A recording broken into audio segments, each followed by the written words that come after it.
company in the media space, so they're publishers.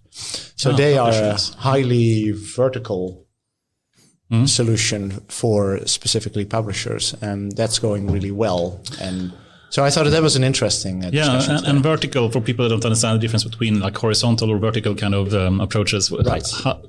How would you describe their vertical approach that they are taking? Well, I mean, many of the AI and data solutions that I see being built are basically looking to serve everyone, every industry, every a general company. Solution for everyone, right? Exactly. And in the different meetings and discussions I had today, basically the whole topic of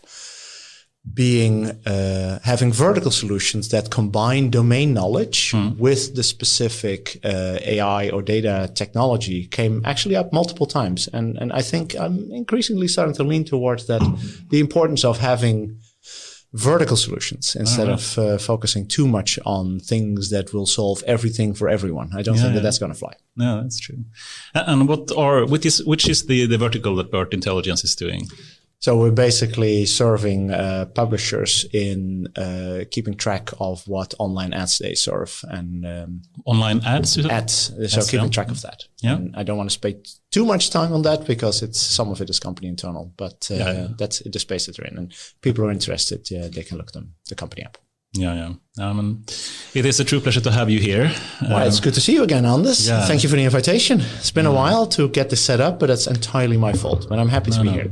It's hard this time in the corona, Yeah, it is. Difficulties that we all have to face these days. So we also are missing Henrik a bit. That is home. You're in quarantine kind of restrictions. I hope you're doing fine and keeping healthy, Henrik, and your family as well. Yeah, exactly. That's unfortunate, but he's not the only one right now. It's quite a few people that are suffering from that. For sure. Well, I had the pleasure of knowing you for a number of years during my Peltarion time, and I must say I've always been super impressed, with your knowledge, and your kindness actually. But also, you have some kind of special skill, I think, in being able to make people listen to what you say. I think some kind of leadership skill that I really look up to. Thank you. I think you're one of the people that I actually look up to the most in some areas. So I'm really happy and honored to have you here. Well, it's a pleasure to be here. And thank you very much for your kind words. And just to give a quick introduction, because I know you're a very humble person as well, but you are, for one, a professor in software engineering in Chalmers, right? Yep.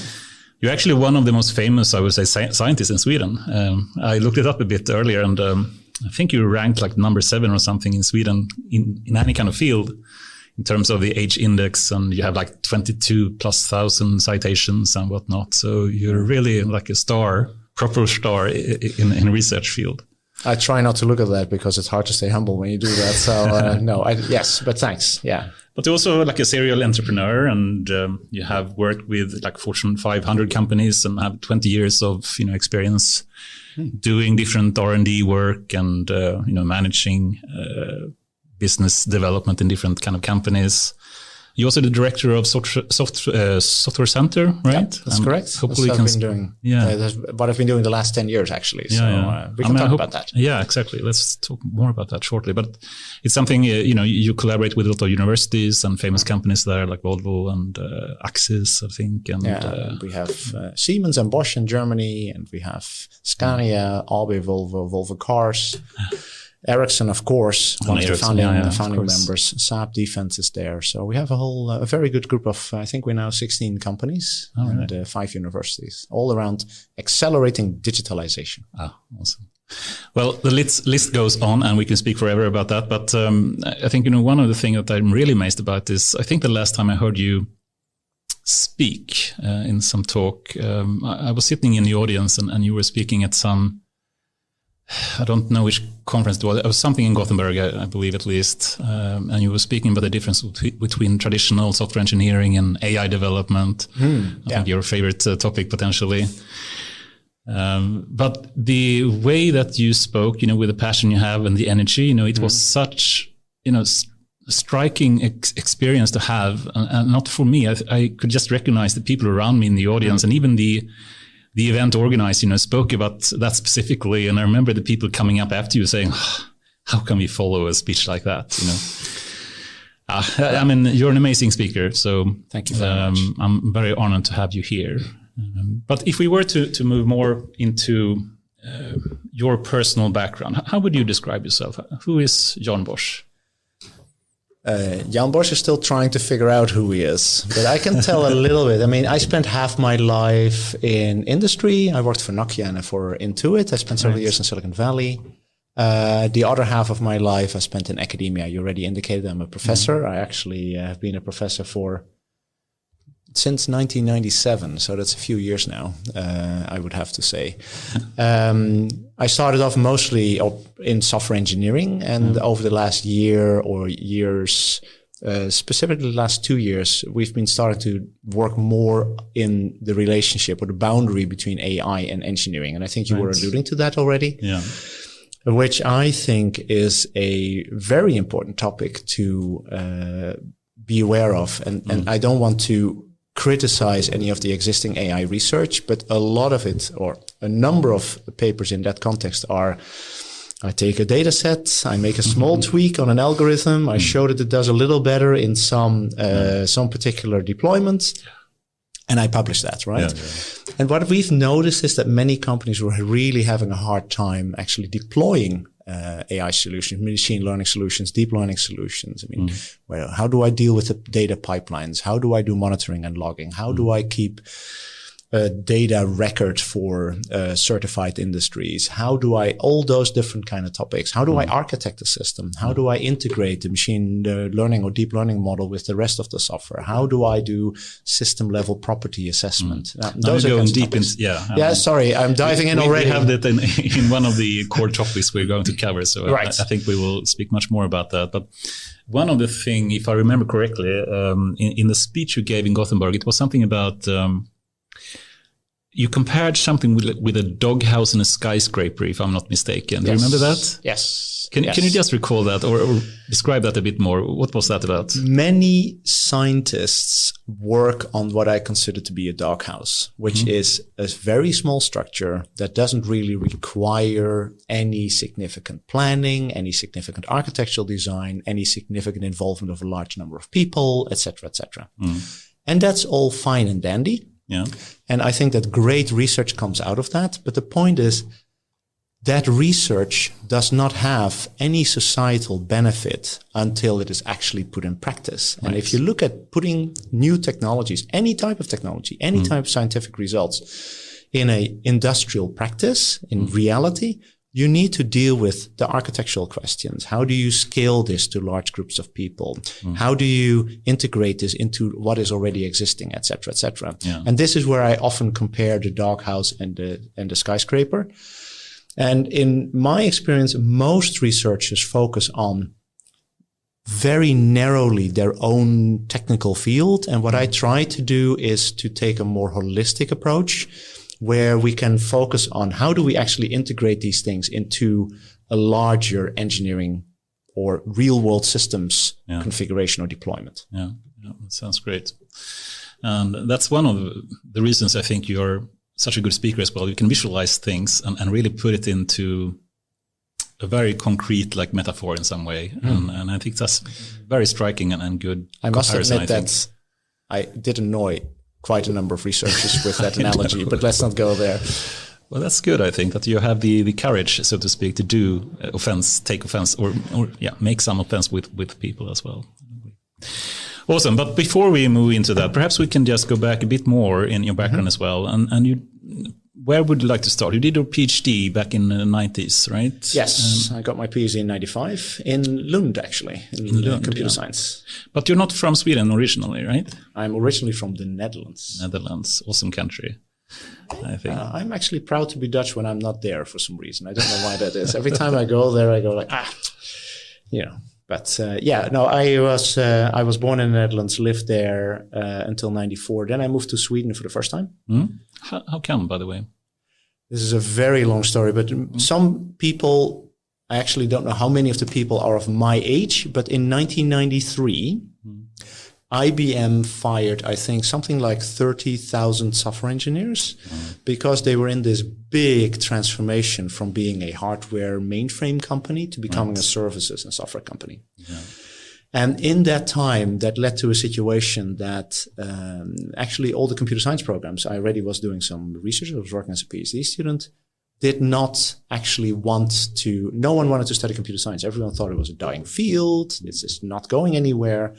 And I didn't see myself getting any reasonable position in the Netherlands because, everything looked like it was crashing. And at that point, I was young enough to actually think that these kind of things only can go one way, right? It will only go down. And then I, in an EU project, got an offer from what is now Blekinge Tekniska Högskola. Right. And then it was Högskolan i Karlskrona-Ronneby, and I got a permanent job as an assistant professor without a PhD, and too good to be true, right? So that's what I did. I actually collaborated a lot with Blekinge Tekniska University as well. I worked at Chalmers University at that time. Right. And I knew people. I'm not sure if you know Rune Gustafsson, yes, or Alexander Lauber or someone. Or I at least know Rune Gustafsson. He was one of my colleagues at that point. So that was many years ago. But I thought you were much younger, Anders. I'm very old as well. But yeah.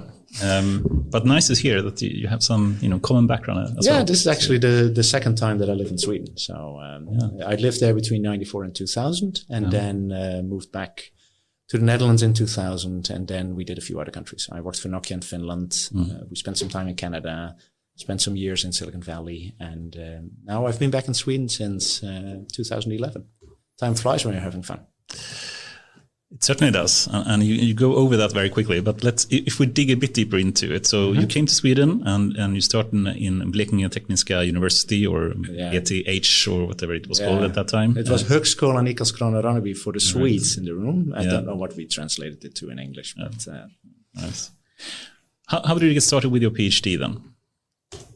Was that in BTH? No, I had actually started with my PhD research in the Netherlands. In the Netherlands, of course, yes. So I was at the University of Twente, and I will not say anything about the person who was supervising me at that time, but how do I put this politely? I was feeling a sense of relief when I was moving to someone else. Maybe that's a polite way of putting it. I don't know. Always polite, but very obvious also sometimes. Yeah. But what was your PhD about, if you were to summarize very briefly? Yeah, so I actually developed a new object-oriented programming language. Really? Which no one ever used. And to be honest, I had a group of students build a compiler for it that compiled the language into C or C++ or something like that. And I had given them a number, I think a handful of programs that had to compile, just to give them an example. And they managed to do that. But those were also the only 5 programs that would compile in that compiler, which was a little bit of a problem. So I worked on what at that one point was extensible programming languages. So I was looking for a way in which you could build object-oriented languages that you could extend with new syntax concepts, which, and this was, it's a long term. But then we went into, I had to build a new compiler technology around that we then called delegating compiler objects. And the idea was, the language was called the layered object model, and the idea is an object receives a message. It goes through a number of layers related to aspect-oriented programming, for those of you that are aware of that. Of course, in Växjö. Or there were Gregor Kixalis and some others were quite big on that also in the US. And so then the layers that the message would go through could do all kinds of additional functionality until you actually would get to the method. And now we're getting really nerdy, so I don't quite know what your audience is. Fine. No, but let's go nerdy sometimes. Yeah, okay. So and then what you could do, the idea was that you could have language extensions. So you could basically define new types of layers, new types of objects. And the idea was that then you need to have a compiler that can handle language extensions. Right. Yeah, which then... And this is an architectural question, or something which I then later came into. Traditional compilers are structured in a lexer and then a parser and then a code generator, and there's maybe some optimizer in between. But if you have an extensible language, that means that every time you extend your language, you have to change your lexer, you have to change your parser, you have to change your code generator. So you have the worst case architectural change profile. Any change has to hit every component. Right. So by organizing the compiler and delegating compiler objects, you could basically make every language extension its own compiler object. And other compiler objects could basically just delegate to that compiler object, hence delegating compiler objects. So then any change would only have one change in the compiler, which is, of course, how you want to architect your system. Yeah. What do you think about the current state of programming languages? I mean, Python has been, the most popular language now, according to some metrics, in number of questions in Stack Overflow, and probably it's a Dutch invention, just for the record. Oh yeah, Guido is Dutch. Yes, Guido is Dutch. Yeah.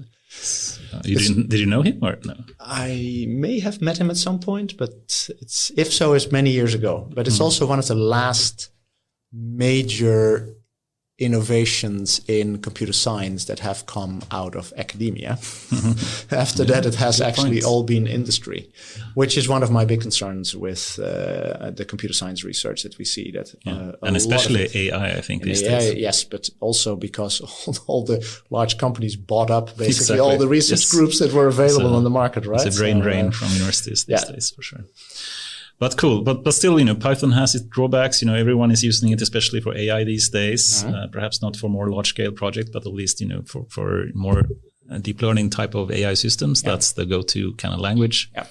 Do you have any sentiments, thoughts about, Python as a language itself compared to, delegating more aspect oriented programming languages that can be more modularized and whatnot? Or? Yeah. So, I'm from the Netherlands. The country of Eske Dijkstra, who for many of you, the people that have an academic computer science education will know of the formal languages and the proofs, etc. And what I notice is that there are great concepts in programming languages that simply are too complex for the regular programmer to actually work with.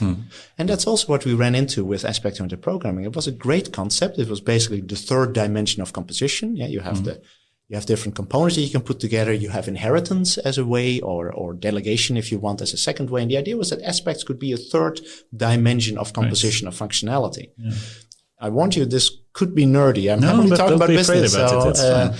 But what I notice is that the typical programmer does find it difficult to work with those concepts. Yeah. So what I'm looking for is programming languages that many people can work with and be productive with. And Python is a great example for that. I think especially for small scale stuff. And if it isn't safety critical and you don't need typing and all this other good stuff, it's a great language because many people can actually do quite wonderful things with it. If you talk about other fields, then, for instance, if you look at safety critical systems, that's where you often still see people go back to C and C++. Very close to the hardware languages where you can actually see what's going on. So I don't have a strong opinion about what is the perfect programming language. There's enough religious wars fought over that one. Isn't that a problem almost? It is turning into a religious war in so many companies, fighting about, what is the best language to use and whatnot. Yes, but the problem is also that if everyone uses their own programming language in the company. Keep the mic a bit closer. Okay, sure. Perfect. So if everyone uses their own programming language, then how do you integrate the work from all these different people, which is, of course, the next challenge, right? Yeah. And then, you have things like Scala and other multi-paradigm languages. I haven't worked on programming language for a very long time. Let's be clear. Do you program anything these days? Or Very, very little. Yeah. To be honest, I actually really enjoyed it. The only thing I didn't like was debugging, but and for some reason I always had lots of bugs in my code this was before continuous integration and test-driven development became a big thing. But I'm not, I'm not religious on programming languages. Mostly pick something that is fit for purpose and something that suits the population that you have within the company sufficiently well to make everyone reasonable productive. Yeah. And to be honest, even though we fight a lot about it, if you look at large-scale software development, a typical engineer maybe codes 10% of their time, maybe. The rest of the time is other stuff. Now, it changed a little bit with Agile, but those numbers were pre-Agile pretty common, that a programmer would spend maybe 10% of his or her time actually coding. So, and then it matters less what language you use. Yes. You're very diplomatic now. I'd like I would like to hear some more opinionated statements here, but I can understand your point with that. We had some other, people or guests on the show a bit that that really like Julia as a language. I'm not sure if you have used it at any time. No. Okay. Well, let's not go there. But there is so many people complain about Python, and of course, you can easily find issues with the syntax or the GIL, global interpreter lock, and an inability to do parallel programming or concurrent programming in a way similar to Java or whatnot. But still, that is actually a good thing, I think.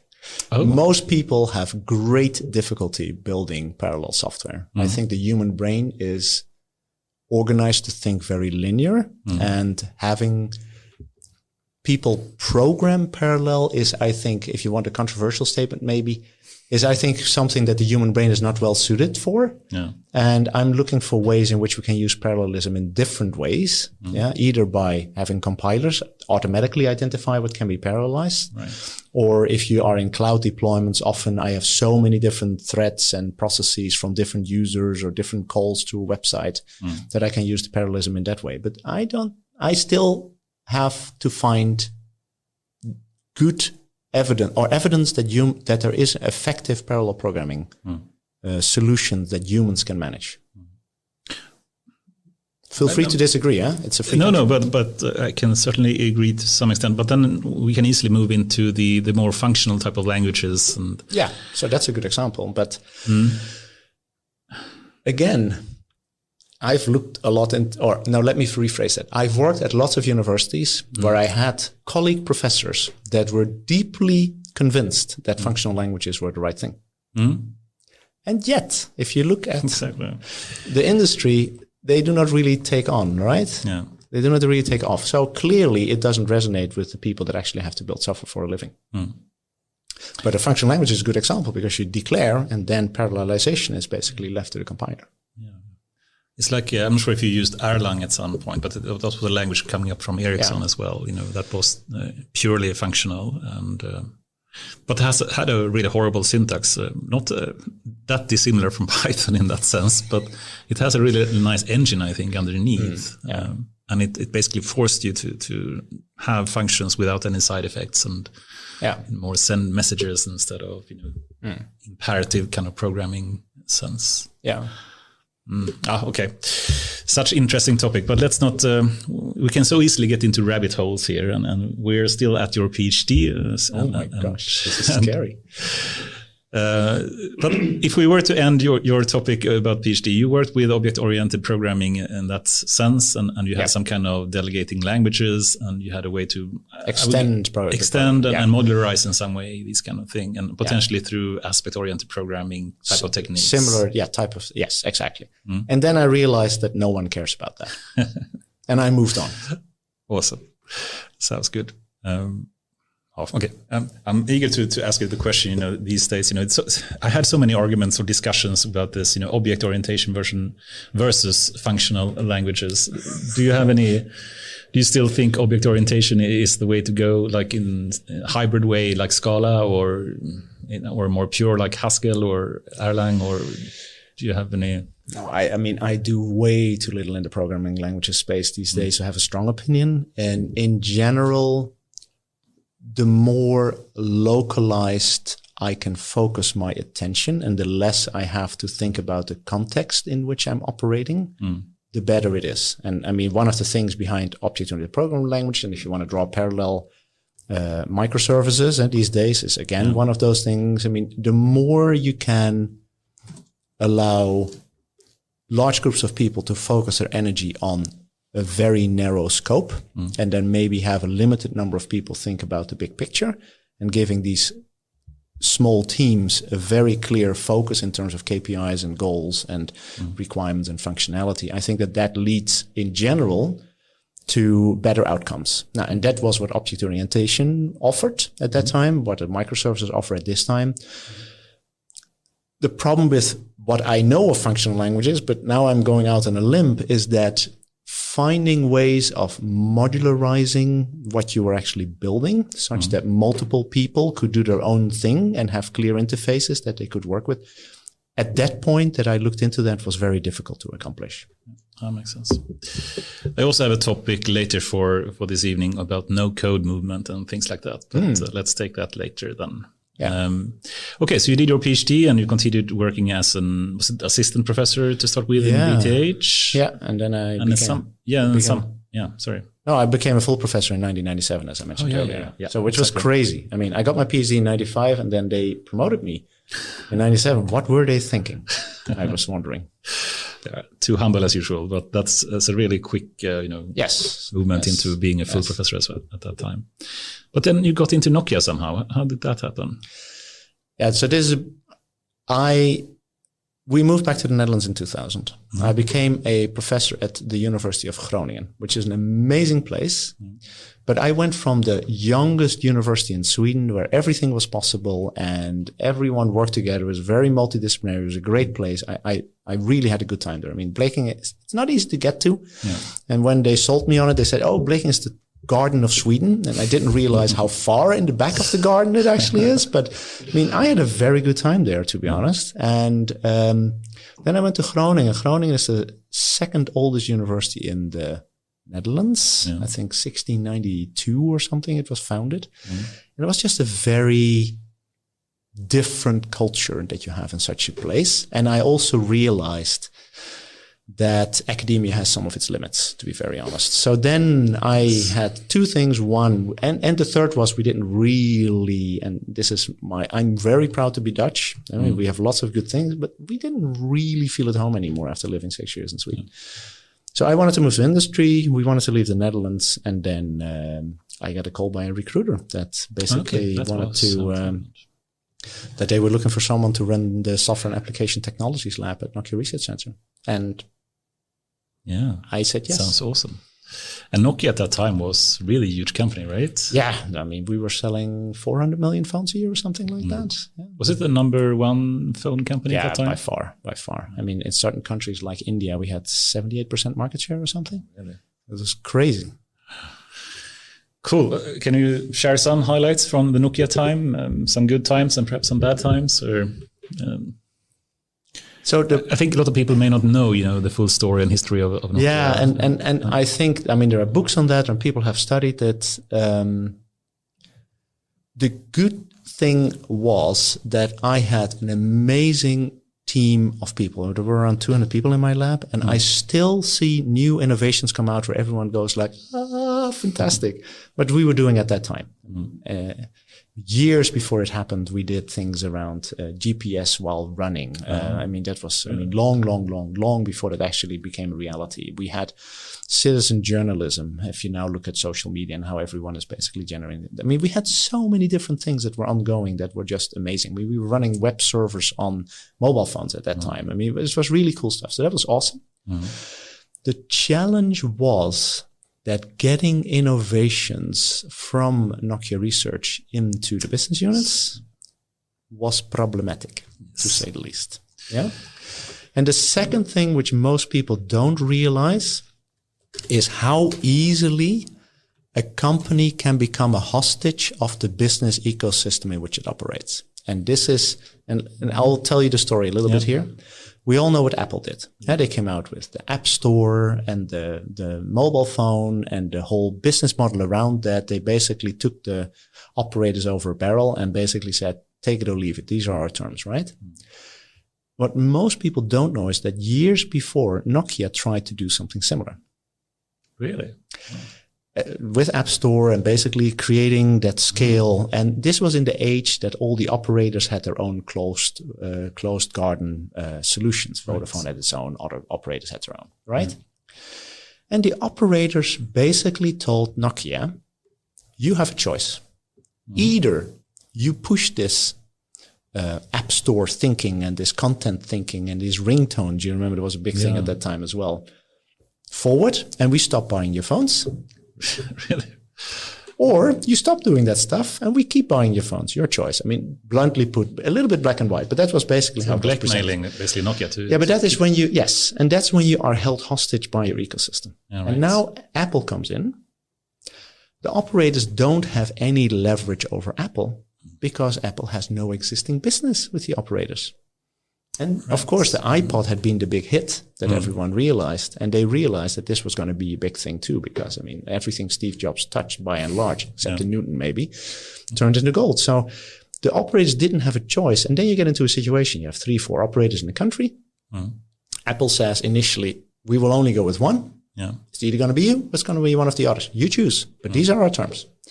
Yeah. And Apple was not held hostage by the ecosystem. And could therefore execute and create a transition in the industry that Nokia could never accomplish. I think that that's one perspective. There are many other stories and many other perspectives, and I don't know what's happening online, but I mean, I could well see that many people have different opinions. But I can see the similarity between like Spotify as well, and they, or at least other music services before that, were basically held hostage by the record labels who had all the power at that time. Yes. But still being able to persist and go through and say, we're going to do this anyway, is something that very few companies, I think, have the... And once you have an existing business with a set of players and you are publicly traded and you don't hit your quarterly numbers, your days are counted, right? I mean, so you don't have a choice. And this is what I mean, that in many industries, companies are held hostage by the other players in the ecosystem. And what you then see is that rather than an individual company getting disrupted and the whole ecosystem continuously evolving, you then get that the whole ecosystem freezes and that the ecosystem as a whole gets disrupted. And at least that is the theoretical concept. I don't have good examples there, but I mean, why is fintech so big? Because banking is, of course, a bit of a frozen dinosaur industry, right? Yeah, right? Sorry for all the bankers out there. I apologize. But I mean, if you look at the amount of overhead that is existing in that industry, I think it's crazy. And to be honest, I mean, you work now for the government, but even in many government places, because there is no competition, you also see that there's very little innovation. Yeah, could be. Some governments, perhaps. Sorry, I'll get off my soapbox and we can go back to assembly programming or wherever you wanted to take things next. Yes, perfectly fine. Okay, so Nokia, it was a huge company. It is still a huge company, of course, and they do so much more than phones, of course. So I mean, now they don't do actually phones anymore. There are still Nokia phones, but they've actually licensed the technology to another company. And Nokia itself is only focusing on telecom equipment, so it's basically an Ericsson competitor. Yeah. So what would you say the big potential mistake that Nokia did to lose their market share was? Was it the innovation, or the lack of going from research to production, or what was the biggest mistake they made, so to speak? Yeah, so for me, hindsight is 2020. Yeah. So, I mean, there are a few things. One, I have noticed that many large companies are run by accountants instead of product people. And accountants basically assume that the world tomorrow will be the same as it was yesterday with small deltas, and they basically steer based on numbers. Right. And I see many cases, and there's good reasons why this happens. I mean, I'm invested in the stock market. I'd like my stock to go up, right? I mean, but the problem is that as long as you're in a stable, steady as she goes industry, that works fine. When disruption hits, then you need another type of leadership in the company, much more visionary, product thinking, product centric, basically. Yeah, at least that's my perspective. The second thing that you need to, and now I'm not sure if you want to go here because this is a little bit of a longer conversation, but the point is, if you look at investing in your traditional existing product portfolio, typically any Horizon 1 innovation, so Horizon 1 being your mature product revenue, anything that you invest in that will basically have a Gaussian bell curve of return. Yeah, you know that every dollar you put in, you get 120, 150 back. Maybe it's 170, maybe it's 110, but at least you get a predictable return. In times of transformation, you need to focus on radical innovations, what is in the terminology called Horizon 3 innovations. And the problem with Horizon 3 innovations, the same as what venture capitalists will tell you, 1 in 10 will be successful if you're lucky, right? So you need to have a large number of experiments ongoing in parallel it looks extremely inefficient from a bean counter's perspective because we're investing in 99 things out of which the vast majority is basically complete loss. Yeah, but you need to do that in order to find a handful of new things that will actually knock the ball out of the park. And this is the power function of investing in innovation or radical innovation, that for most VCs that are good at what they do, their number one winning investment generates more return than all their other investments combined. Yeah, and the same is true for the second. Yeah. And that's what, if you look, and I don't want to blame Nokia because we did have research and we had 1,200 people, but I mean, we had great difficulty getting things out, and that experimentation in the market, not just technology driven, but market driven, and what do customers want? That is what many companies are currently lacking. And it makes a lot of sense. And we have spoken on this podcast a number of times of the concept of failing fast. Yeah. And it's something that a lot of companies, including Spotify and others, have said, that, and it's basically said exactly what you said. That if you don't have the courage to be able to experiment with, 10 plus different approaches to something, you will not find the single one that actually do work. Yeah. So being able to do that kind of, parallel type of experimentation and then failing fast, for the ones that doesn't seems to be, getting some kind of market traction, then you should fail fast for those that doesn't do so. And in doing it in that way, you will simply find the few that actually do succeed. Exactly. If you don't have that kind of mentality, it will be hard to stay alive, right? And to be honest, in many companies, there is a saying that says, any failure, whenever there's failure, we just redefine success, right? Right. Which makes it very hard for many companies to implement the fail fast part. Yeah, which typically means that they let the initiatives run too long, which means that you're trying out too few things because the things that actually should have been killed early have been letting go on too long. And you can only do so many things at once. So if you don't, there's an intellectual limit to how much a team of people can actually manage. And sorry. So Hendrik is with us, but online. So he had a question. So I now need to interpret all of these questions, which is a little bit like a retrospective, as I believe we touched upon that. So what was the biggest strength of Nokia at the time when it was on the glory days, and when did they lose sight of that? I believe that you already spoke about that it became like a victim of its own ecosystem, but let's talk about strengths before that. So the first thing, and I think really the CEO of the company in the late 80s and 90s deserves a lot of credit. What many people maybe do not know is that Nokia was a conglomerate company. They made anything from rubber boots to tires to televisions to computers, the whole shebang. And the CEO at that time basically convinced the board to sell all businesses that were not fast growing and invest everything in telecommunications. So they kept the equipment, the telecom equipment, but they especially invested in mobile phones. So that's one. Second, in the 90s, mobile phones were typically a thing that you got over as a Christmas gift. Yeah, that was a big thing. But if you want to have the stores full of mobile phones in around the end of November, you need to order in the April-May timeframe. All your parts in order to get things manufactured, etc., etc. Yep. Multiple times during the 90s, Nokia bet the entire company on sales being successful in December by placing orders that if sales would not go well, they would go bankrupt. So the guts were there. I mean, those are the kind of things that most people don't see. And I wasn't there at the time. I joined much later. But the stories were told that basically people were just literally scared, like no tomorrow, but I really hope that this works. Otherwise, this whole thing is going to end not so well. So those are the kind of gutsy moves that a company like Nokia was able to do at that time. And then later on, What about selling out everything except telecom? Was that a gutsy good move or a bad move in your view?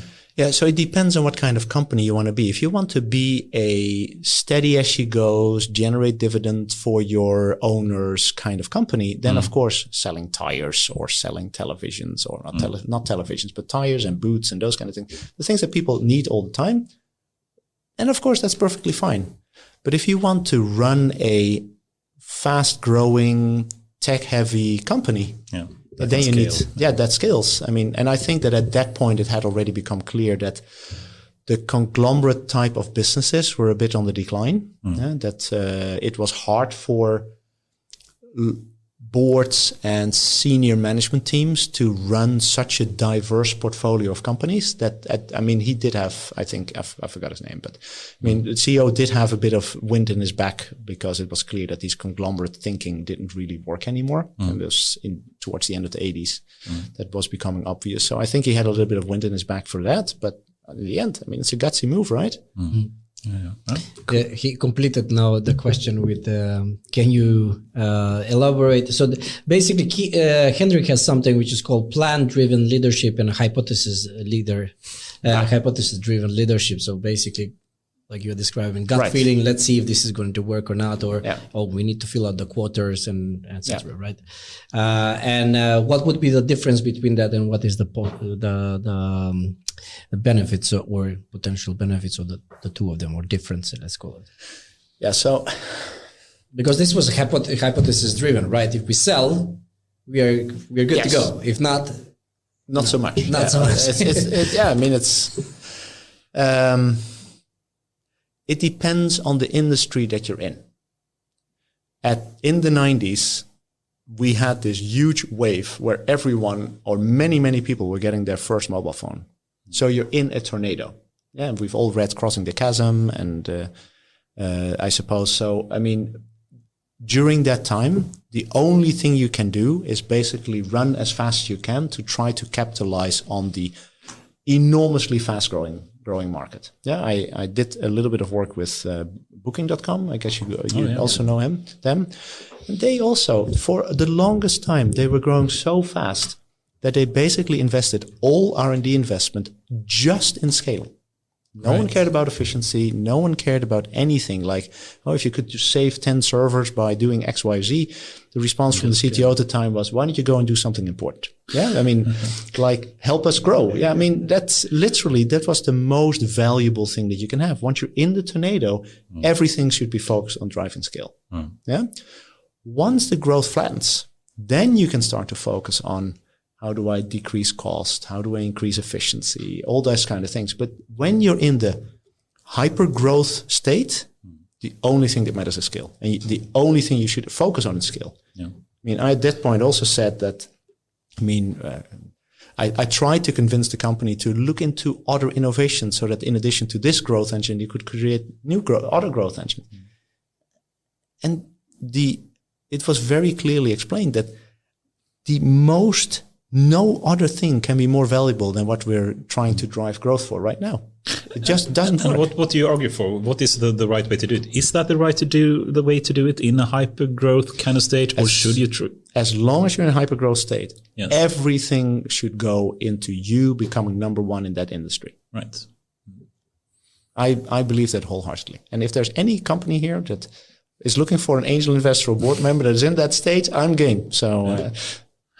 That sounds great. And they couldn't get a better board member or investor, I would say, either. Thank you. That's awesome. Yeah. Okay, awesome. Very interesting to hear. And if we continue after Nokia, you went back to Sweden then, or what happened? No, I went to Silicon Valley and worked for Intuit. Oh, right. And for most people who are listening, I think will not know Intuit, but it's a company. When I was there, I think we were 8,000 people, 8,000 people? 8,000 people. We had 50 million customers, if I remember correctly. And it's a company, a pure software as a service company, and mostly in the financial space. So Intuit does things like QuickBooks, small business accounting, TurboTax, which is a tax product. You may know that Germany and the US are competing for the most complex tax codes in the world. So Sweden is rather good as well in complicated tax codes. Or compared to the US, Sweden is a bliss. Really? It's I'm glad bliss. To hear so. Yeah, no, it's fantastic. Okay, good.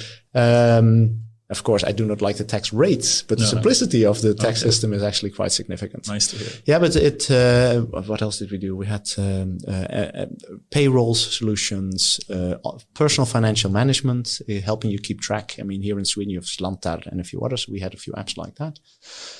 We had 50 million customers, and it was a great business. And now they're much, much larger since I left. I mean, I think they're past 10,000 people, 8 billion in revenue or something like that, maybe even larger. So it's a fun story. It was really, really exciting to spend a few years there.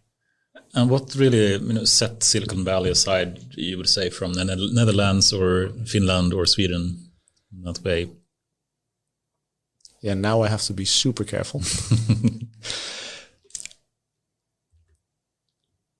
So things have changed recently. I've noticed that there's been quite an exodus from Silicon Valley over the last years. Yes. But when I was there, one of the things that I noticed, it was such a gravitational pull for very intelligent, capable, driven, and motivated people. And for the first time in my life, I never had to say or explain something again. So people were so smart that whenever you came up with something, they would get it right away. That's one thing.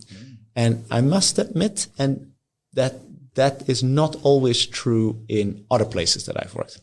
Not in Sweden, in other places. Let me be clear on that. Not in Sweden, of course. Yeah, and then there is, of course, also a lot of drive. People spend a lot of time. That's also how the whole thing is organized. I mean, you basically work a lot hard all the time.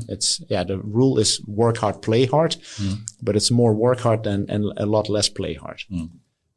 So that I really enjoyed. And then, a lot of high-end tech companies are there, right? I mean, they organize all kinds of events and mingling. So anything from the Computer History Museum to events at Google or at Microsoft or at Apple and others where you can just show up and participate and meet great people that are doing really exciting things that a few years later, even when living here in Sweden, I see things happen that I basically met people that were discussing that at that time, which I think is fun.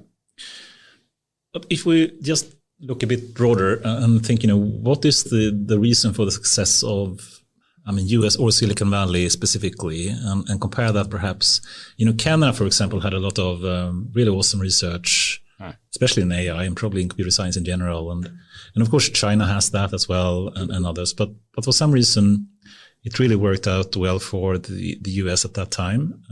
What would you say that the reason is? Is it the STEM education things, or what is really the reason for that happening? The early days of Silicon Valley were, I think, bringing the techies from the shipbuilding and semiconductor building industry together with the creatives that were the hippies that moved to California because the weather was a lot better than in many other places in the US, right?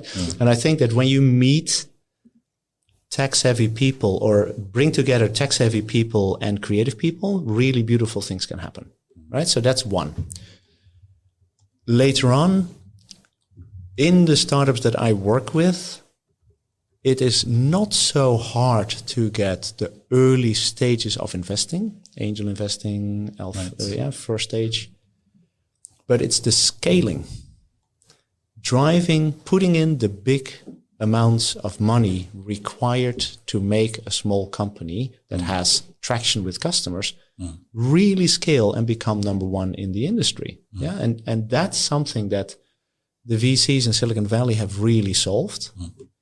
And to be honest, many European startups that could have been great were basically sold to American investors because American investors were willing to pay the multiples or the valuations that no European investor would touch with a 10-foot ball. We have another topic later that I hope we can get into, but that is more about, how you really would, encourage or give tips for startups to build up their companies, to get angel investments or to do proper scale ups in some ways. But I think that's a really interesting topic that I know you're an expert in as well. But let's go there later, perhaps. Yeah, that's okay with you. You say jump. I ask how we have so many rabbit holes. I think everything you say, we can speak, for an hour about each of them. But we need to come, hopefully, to the most important part of your career as well. We haven't even reached that yet, I would say. But awesome. So you went to Silicon Valley. How many years did you spend there? Was it about 4 years? 4 years. And then you went back to Sweden, or? Yes. And how did that happen? Yeah, so that was, there were two sides of it. One was that for family reasons, we wanted to move back to Europe.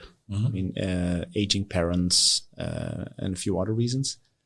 So that was, I think, a big thing. And the other was that at that point, because I was looking in different places in Europe where I also wanted to go back to academia at that point. I'd done almost 10 years of industry work. And why is that? I mean, I also started in academia. I went to industry and I stayed in industry in some ways. But you went back to academia. Yeah, also. and there are very, very few people that do that. Yeah. And I realized that I have an innate need to make sense of what I see happen in the world and write that up. Yeah, so I get an enormous amount of personal satisfaction from taking a very complex, messy, chaotic problem, turning it into something clean and structured and well-founded, and then writing it up and publishing it. So I just get even when I was in industry, I still published a couple of papers a year because I couldn't stop myself. Yeah. And that's another interesting topic that we have. What do you think about the current, academic world, or how we do publishing today, and how preprints work versus conferences and peer reviewing, etc. But let's keep that, I think. You decide where we go. So, and I was looking in different places in Europe, and I got to know about Chalmers. Yeah. And the fact that at that point, the head of R&D of Ericsson in Gothenburg, R&D leaders in Volvo Cars, Volvo Trucks, and Saab had all gone to the president of Chalmers at that time, Karim Akilis. Yeah. And this happened in the 2009, 2010 timeframe. And they said, software is becoming more and more important for our business. Right. We need and are willing to support an initiative to get something going around software. Oh, interesting. So those were the founding members of Software Center. And at that time, this was not so long after I had seen Nokia go down the drain. Mm-hmm. And I still have as a professional mission to help the European software-intensive industry to actually accelerate what we now call the pace of digitalization. At that point, it was basically helping them get better at software. That was basically the thinking. Mm-hmm. Later on, we added the data and AI parts because those are very important for these companies as well, of course. Yes. So what then happened was that we started Software Center with these four companies that I just mentioned, and then Chalmers and University of Gothenburg because the computer science department is and did you know some people at Chalmers at that time? Or I had been in touch with some people at Chalmers also earlier, so I knew a little bit. Mm. But what I was looking for was a university that worked very closely with industry. Yeah. And where working with industry was viewed as something positive, whereas in certain universities, for instance, some universities in the Netherlands, when you work with industry, you're very easily viewed as a second-rate researcher because if you would be a real researcher, you wouldn't need that. Yeah. So, and there are not that many places in Europe where you can do that. And since then, I mean, that's now 10 years, and we're 16 companies, we're 5 universities.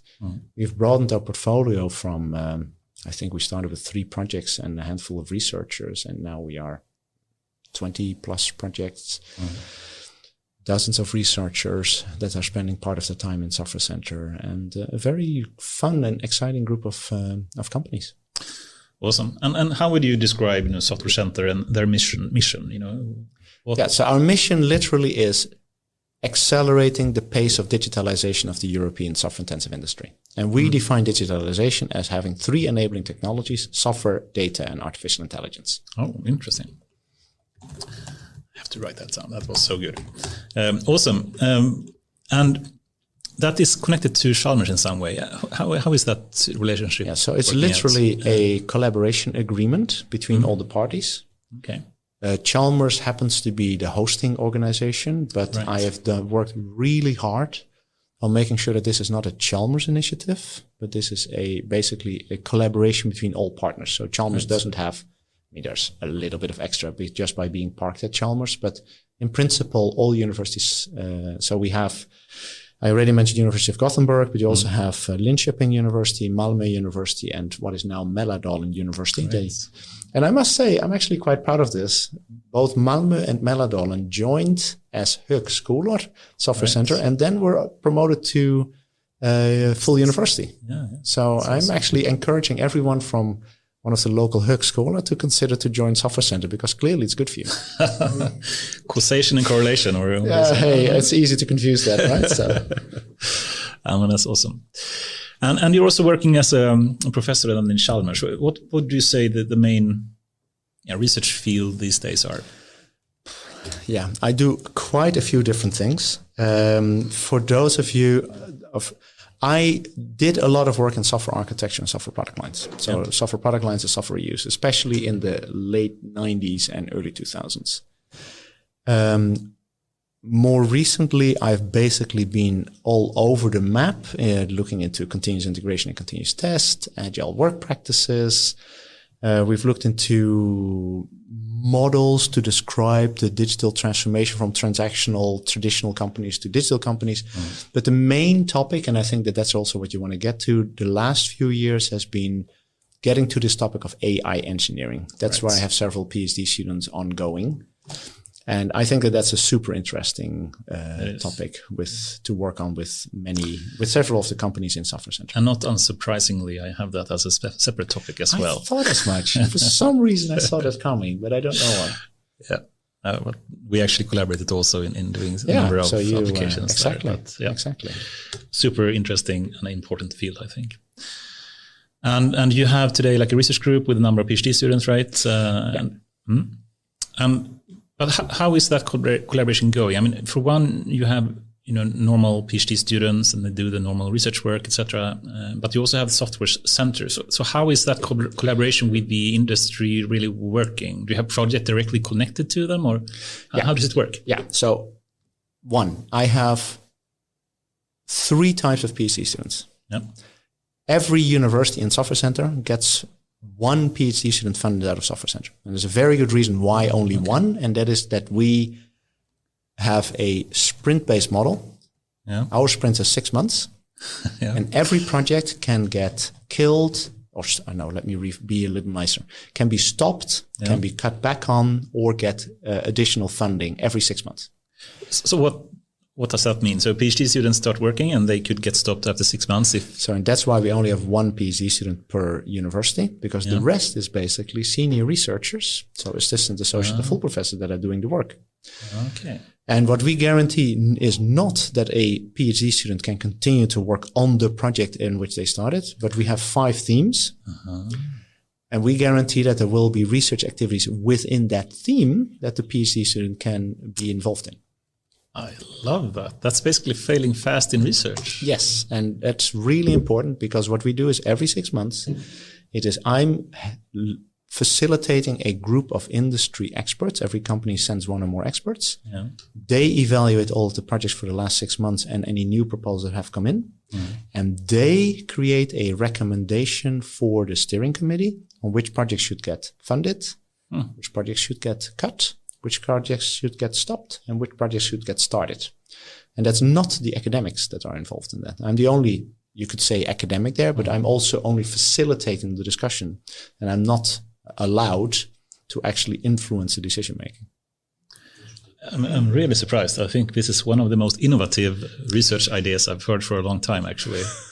But you have to understand, both at Nokia and at Intuit, I was responsible for university relations in my area. Yeah. So I've been on the other side of the fence, and I know how many researchers have a tendency of first using you to piggyback on to get public funding. Yeah.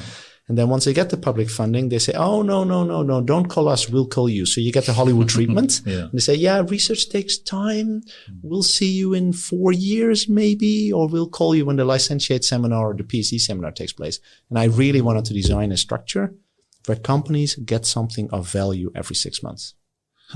We often speak about this, and I think this is like a truly innovative way how to approach the collaboration between industry and research. So this was quite good. Very good. Henrik has a question. we will have a lot of those, because if Henrik was here, he would be interrupting quite a lot and had like a lot of goosebump moments. So would Henrik have those, or would I have those? I don't know. Somebody. No, usually it's Henrik. Has your view on the issues that the software center needs to address has changed since the beginning? Oh, yes. Yeah. And what to address to succeed with your mission? Exactly. Yep. Yeah, no, so it was, I mean, if I look back in 2011, we started the summer of 2011, the 1st of July. The big topic for most of the companies was adopting agile work practices. We probably remember that 10 years ago. Still today too. And that's still a topic today, but we do much less work on that part these days. The next part is then many companies started to look into continuous integration and test, because having agile teams working in sprints, but not knowing if the software is actually working or not, didn't really make a lot of sense, right? So, I mean, then continuous integration and test became a big thing. Then after that, we started to look into continuous deployment. And that is actually becoming a reality in the embedded systems world as well. I think many people know that Ericsson pushes out new software to operators that want it, to live base stations every 2 weeks, basically, right? And many of the automotive companies are working very hard on getting to continuous deployment. So we see a bit of an evolution there. And the moment that you can start to do continuous deployment, then things like A/B testing become feasible as well. Yeah. Right. So then you can start to do A/B testing in embedded systems. So to be honest, in a way, what I do is very simple. We look to the online world. Yeah, and look, what are they doing that really works for them? And then how do we translate that to the embedded systems world? And then after that, with all the IT people on the call, I'm going to hurt your feelings, but my experience is it starts in online, software as a service, then it moves to embedded, and then finally the big, large IT systems follow suite at some point in the future, right? So that was one thing. And then in parallel to that, once you start to think about A/B testing and other kinds of things, you get to quantitative decision making, and then data becomes very important. So how do you work with data? Yeah. So that is clearly a big topic for many companies. Also a topic that unfortunately is very controversial, even for topics where GDPR and other things are actually really not an issue. I know that this is a sensitive subject, so we can go back to that. We've spoken about this so many times, so it's okay, perfectly good. fine. Yeah, and then once you have a lot of data, at some point humans stop being able to take care of all of that, and then you need to move to the next thing, which is then you bring in machine learning and deep learning to actually do smart things. Yeah, and I've said that so many times. Okay, awesome. And if we were to, I need to go down this rabbit hole a bit more, I think, because I think, if we speak about the academic research that we're doing, you are having some innovative ideas about, how to improve that research to be more valid or useful in some way, and try to avoid some of the pitfalls that we have seen in the past in academic research. But then we can see also what we said before, the brain drain from universities into tech companies, and we also speak a lot about the term AI divide, meaning that a few selected tech companies, the big, Google, Facebook, Amazon's, Microsofts of the world, or Chinese companies are, accelerating in a hyper growth state that is very, very extreme, and very few other companies can do. That also means that they can do the brain drain and get the best talents and continue to scale in a way that others can't. So the question then becomes also, if we start with the more academic work, we can see that tech companies are taking over that as well. And just seeing, who is publishing the most in AI conferences, for example, is heavily, being monopolized. I shouldn't say monopolized, but to a large extent, the tech companies are, starting to do publications there as well. And potentially, I would argue, and please disagree if you want, I would argue that they are sidestepping doing peer reviewing as well in journals or conferences, and just, publishing, for one, like a blog article and then some kind of preprint somewhere, and then they just move on and do that in a pace that is so much faster than the normal kind of academic research pace otherwise is. Would you, for one, agree with that?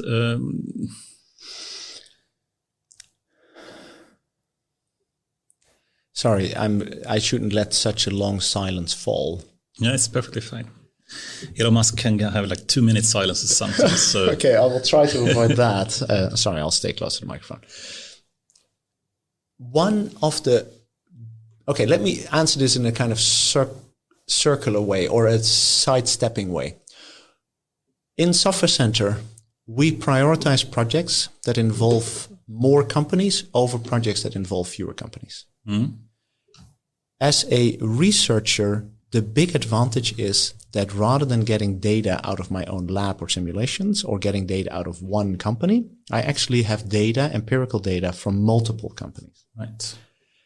And I have realized how important it is to have empirically validated results, because otherwise it can so easily become storytelling. Yes. And, with simulations and all kinds of opinion-based research, it's so easy to basically create a believable story. Yeah. We all know probably ether from the beginning of the 19th century, which was the substance that was required to explain how light could travel through a vacuum. Until we found out that we don't need ether to. So that's a good example of where I think different research communities can get really sidetracked due to the lack of empirical data. Right. So I see where you're coming from.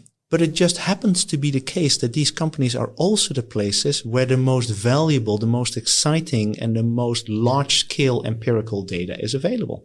And yes. I think that you've seen some of that yourself in your career. Of course. Yeah. But isn't that a problem that it's getting increasingly polarized in some way? That it is accelerating in these kind of small, few selected extremely large tech giants that are, just faster and faster doing the research and getting the value for it as well, and actually being able to move it in production in some sense. And what I feel is that these companies are pushing the boundary of the envelope and bringing new technology that they are publishing and sharing with the world. Yes. And following Moore's law, it basically means that in due time, those technologies become available for others as well. So that's the first thing. So yes, these people are doing the heavy investment first. Yes, they get to reap a lot of the benefits of it, but it doesn't mean that the people that get access to that technology maybe 1 or 2 years later, because then Moore's law catches up to a point where I can start to use similar sized models and stuff like that, are that these people have no benefit at all. Of course they have benefit from that too. Yeah. So that's the first thing. The second, because now you have me on my soapbox. Almost all AI work that I now see ongoing is centralized and offline. Yeah. So what I do is I get a ton of very large data sets to one central location. Yes. I train my models in that central location, and then I distribute. And I believe that the future of AI is decentralized and online. Yes. Yeah. So let them lead in that space. That's not where the future is. The future is somewhere else, I believe. Yeah. And if I look then at and now this is a bit of a controversial statement. I'm biting my tongue. But no. But if you look at the European industry, there's a lot of embedded systems companies. Yes. Yeah. We have lots of connected devices. We are pushing more and more intelligence to the edge. Yes. Yeah. We want anything from cars to telecom networks to my mobile phone to anything else to actually, through reinforcement learning and other kinds of techniques, move towards online learning. Yes. Yeah. That's where I think we need to have to place our bets. We shouldn't try to copy what the big centralized offline training players are doing, the big tech companies. We should find our own edge. So I have work ongoing on federated learning, on reinforcement learning, and trying to make it real in cases at companies with some of the software center companies and some of my PhD students. Yeah, really well said, I think. We shouldn't be limited and follow the norm, so to speak, about what these tech companies are doing. And I think, one of I think it was Sergey Brin and the Google previous founder that said, that, they're not really afraid about the big enterprise. They're really afraid about the small startup that have these kind of innovative ideas that do stuff in a in a new way that they haven't really thought about. Yeah. And we can certainly do that still. And we can still also take advantage of all the research they are doing, even if it is 2 or 3 years, behind what they are doing, it's still of value, and we can build on that in different ways, right?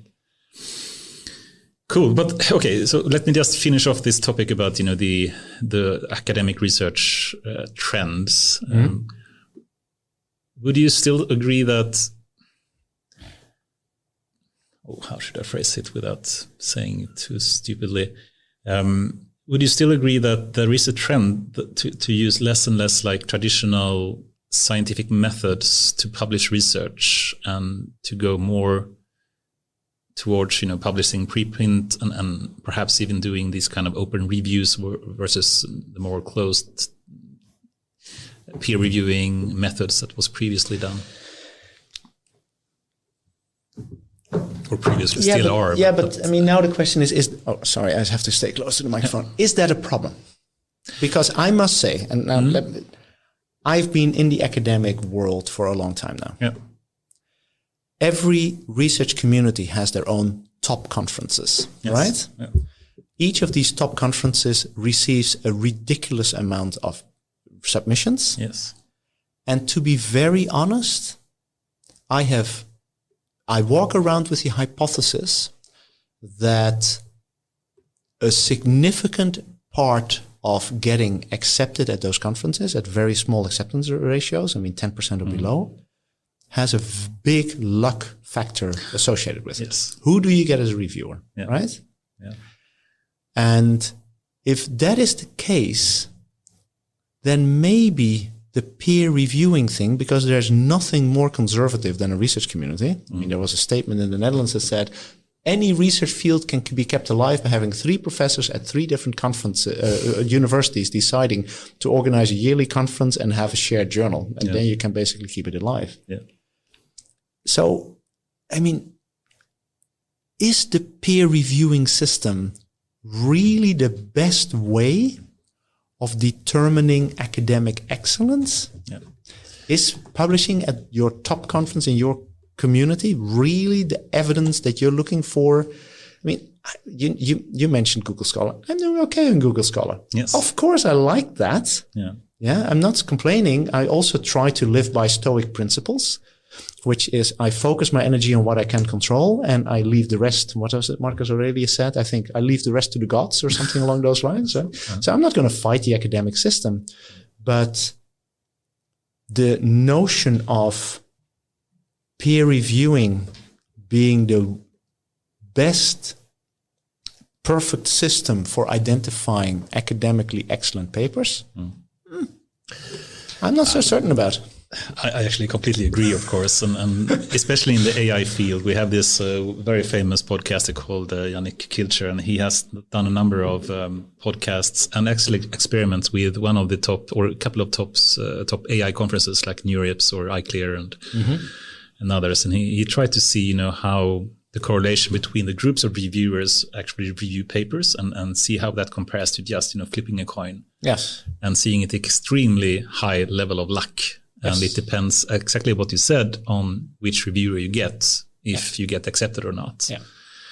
And you often need 3 reviewers, huh? And they all need to give you at least weak, accept, or stronger to even have a chance to make it. So if you have one reviewer that basically torpedoes your paper, you're dead. Yeah. Still, we want to preserve the scientific quality in some ways, right? And we don't want universities to die out either, right? That was not a clear answer. No, it isn't, because if you look at all the industries that exist in society, there are 2 industries that have seen very low productivity improvement and innovation. One of them is construction, according to, I think it was in the Economist, an article a few years ago. According to that article, construction had seen 0% productivity improvement since 1947. Really? Yeah. If you look at university education, if you really look at it, it has not really innovated since the beginning of universities. I mean, it's still, I'm not sure, butts in seats, if you forgive me the language, and a professor or an assistant or professor or a postdoc or whatever in front of the room that is educating. Yeah, and there are so many new technologies. I mean, I look at my own kids. Whenever they had a lecturer that they thought didn't do a very good job, they stopped going to the lectures. They went to YouTube. They found the same course at one of the leading universities, and they watched those lectures instead of doing the thing. So if you ask me, as a society, we need to invest in generating new knowledge. Typically, that means research in some shape or form. But assuming that the current university system is the one and only a superior system for accomplishing that is, I think, a little bit of I'm not sure if I agree with that sentiment. Let's put it like that. Very happy and surprised to hear that, actually. But still, you wish that we could have, more innovative universities in some ways, or at least having the type of education we're having in Sweden, for example, which is rather, is free for once. And rather high quality, I would argue as well, compared to some countries. Okay, you didn't say much there. Anyway, it is a really nice privilege to be able to offer citizens in a country a high quality education. I hope you agree with that. And then, yes, I fully agree. But then the question becomes, when I was a student, I once got a note and this is many moons ago. None of you were born yet, I suppose, for the people online. I already at that point, I think every university student cost like 80,000 Dutch guilders a year or something like that. Yeah. So that means that a full education of 5 years was like, it's 40,000 euros, 200,000, maybe 250,000 euros. And that was then. Now it's much more. Yeah. So the question is not, should the young people or actually the entire population have access to high quality education? That's not the point. Of course, that should be the case. The question is, what is the most cost effective way of creating and giving people that education? And that is potentially not universities then? Or what should be the alternative then?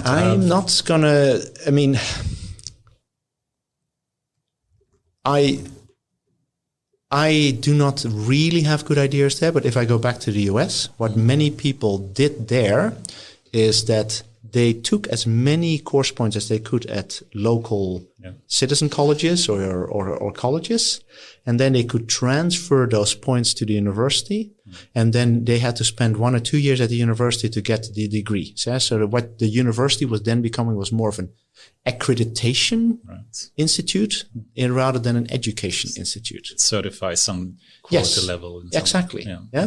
So, this is in the Netherlands, when you get your PhD these days, there is, you have to take the scientific oath, which is a new thing. At least I didn't have to do it when I took my PhD.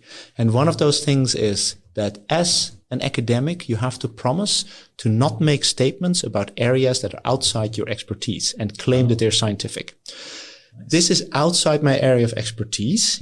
I have I have experienced it, but I haven't really researched it. There are people that look into education and other kinds of things. So I don't want this to be Jan the professor saying this. This is Jan the private person with an opinion. Sure. Yeah. And there I do think that a lot of university education, people could have accumulated the same knowledge and experience in ways that would be much more cost effective. That's what I think. Yeah, I can certainly agree. But it would be fun to at least be able to ensure that we have the highest and most cost effective type of education available somehow. Yes. But then the question is how, then I guess. And then what is highest? Yeah. Maybe we should have peer review. What do you think? It was a joke, Anders, but you don't have to respond to that. Thank you. Okay, so then I guess another way is that, education can be given, in the start of the life, but it can also be seen as a more lifelong type of learning ability. And that means also that education and knowledge should be growing while working in industry, if that's the path you take. Yeah. And you have been working a lot with research in industry as well, both in Nokia and other places. And for me personally, I think, this is a very important way to just increase the level of research and ways to continuously improve your skills while also working in industry. I mean, we know that tech giants are doing that to an extreme in some ways, and they have a lot of opportunities for doing that. Do you think, or how can we, I assume you agree that it's important to have a way to do research or a way to increase knowledge in industry as well? Or should it be placed outside of industry, outside of the company that you work with? I believe that everyone wants to live a meaningful life. One of the things that I think make a life meaningful is, if you go to the Maslow's pyramid or hierarchy, is self-actualization. Okay. Yeah, which means that you're constantly looking to develop yourself. Right. Now the question becomes, who is responsible for that? Should it be the state? Should it be your company? Right. Or maybe you should personally take some darn responsibility for your own personal education. Yeah. And I think that you should take some own personal responsibility. And I was mentioning that I work with 3 different types of PhD candidates. One of the groups of PhD candidates are people that have a full-time job, that basically start to do research on their own time outside their job, using their day job as a place where they do data collection. Yeah. And because of the European or the Dutch system, I can then, because in Sweden this doesn't work because you need 60 credits and you need to spend 80% of your time on research, time limited, etc., etc. And what I now have is, because I have a part-time appointment at a university in the Netherlands, I then take people to the Netherlands, and basically once you have enough publications, and we put that together in a PhD. And now people here in Sweden can say, oh, but you didn't get the 60 credit points. No. We didn't. And to be honest, if I look at my existing PhD students that aren't going the academic path there, I'm actually not sure how useful those 60 credits are. But that's a personal opinion. But very good opinion in my view. So thank you for saying that. So I mean, but still, so in that context, these people take personal responsibility. In the cases where I've been part of that, because I've done, I think, more industrial PhD students I've promoted than academic PhD candidates. Yeah. The employer of these people have virtually always supported these people in giving them a small percentage of their time or helping them out in other ways in order to make this feasible. So I think you own the responsibility of developing your skill set in the areas that you want to grow and develop. And then it's the job of the employer to do within reason what you can to support those individuals, because those are the thought leaders in your company. Yes. Now, potentially, let me go on a disagreement path here. Of course. I'm Dutch, we have a saying, if 2 people in the same room have the same opinion, one of them doesn't have to be there. So, in short, of course, it's. I agree that we should take personal responsibility. I agree that employers should also give that freedom. But is that sufficient? And normally for a person working at some company, whatever company it is, they have a lot of responsibility to be able to, as efficiently as they can, complete whatever project they're working with. And they also have a lot of pride in being able to do that to the highest level of quality they can do. Yeah. And then if someone says, and I've personally been trying to enforce in some way that you take 20% of your time to do personal development or do, stuff outside the normal type of project that you're working with. But to my experience, that's really hard to get people to do if you give it or you leave it up to them to decide, because that basically means that they will take that extra time that they should take for personal development and instead put that into the project you are otherwise assigned to just ensure that they can deliver that on the highest level of quality. And if that's the only level of responsibility that the employers have and say, well, that's their choice. They chose, even though we gave them the freedom in some way, but they still chose to not take it. That's not our fault. I don't think that's sufficient in some way. You see what I mean? I do. Let me share one story with you. At Intuit, we introduced the concept of unstructured time. Yeah. You could, so you could spend 10% of your time on, we preferred innovation, but it could be anything that you wanted to do. It could also be educating yourself. Right. It could be fixing something in your team or in your context that really annoyed you and the company didn't want to prioritize. Yeah, I mean, some tooling issue or whatever. And everyone in the company had access to that. We found that at Intuit, only about a third of the people actually took that opportunity. Right. Same experience as I had. Yeah. And now the question becomes, what should you do with the other 2/3? Yeah. My experience is you can lead a horse to water, but you can't make it drink. Yeah. So, and maybe, I mean, if you're a new grad coming out of university, starting at a company, just your day job is actually enough development for you at that point in time. Sure, I can buy that to some extent. But if you really want to have lifelong learning for people that have worked there for some time, it's easy for people to get stuck in some way and don't do that, right? Yeah. But then the question becomes, whose responsibility is it to get unstuck? I think it's not enough to say that it's personal responsibility. I think you need to have. I find this very interesting because it's like so I run business, right? And often you do interviews, or basically you get like a development discussions and reviews and etc. And then the person usually would say like, "Well, so why did you leave the job?" But I was not developing enough. Yeah, but what did you do to develop? Did you take extra courses and the manager said you cannot take these courses, or you took the initiative and etc.?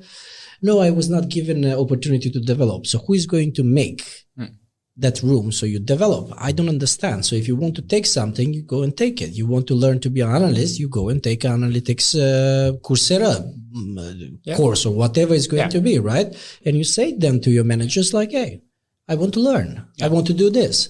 I believe there is no single sane manager that would say like, I don't think this is a good idea. You should stick with where you are right now. Well, you haven't worked in the US, have you? I'm coming from a different region, so it should be the same. But I think there is so much truth about like the potential and development is in the arms of the person to actually, Yes. And the other side, when you look at companies that have very proactive programs for helping people develop, typically there are two drivers for it.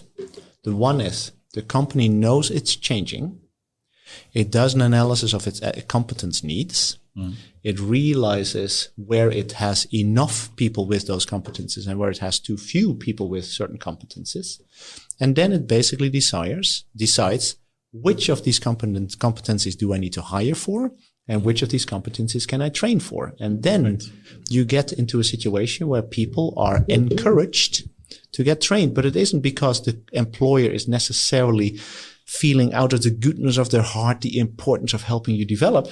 It's basically the company knows it needs a certain set of competencies in order to be successful. Right now it's AI competencies, or anything around data and AI is I think, competencies. So, I mean,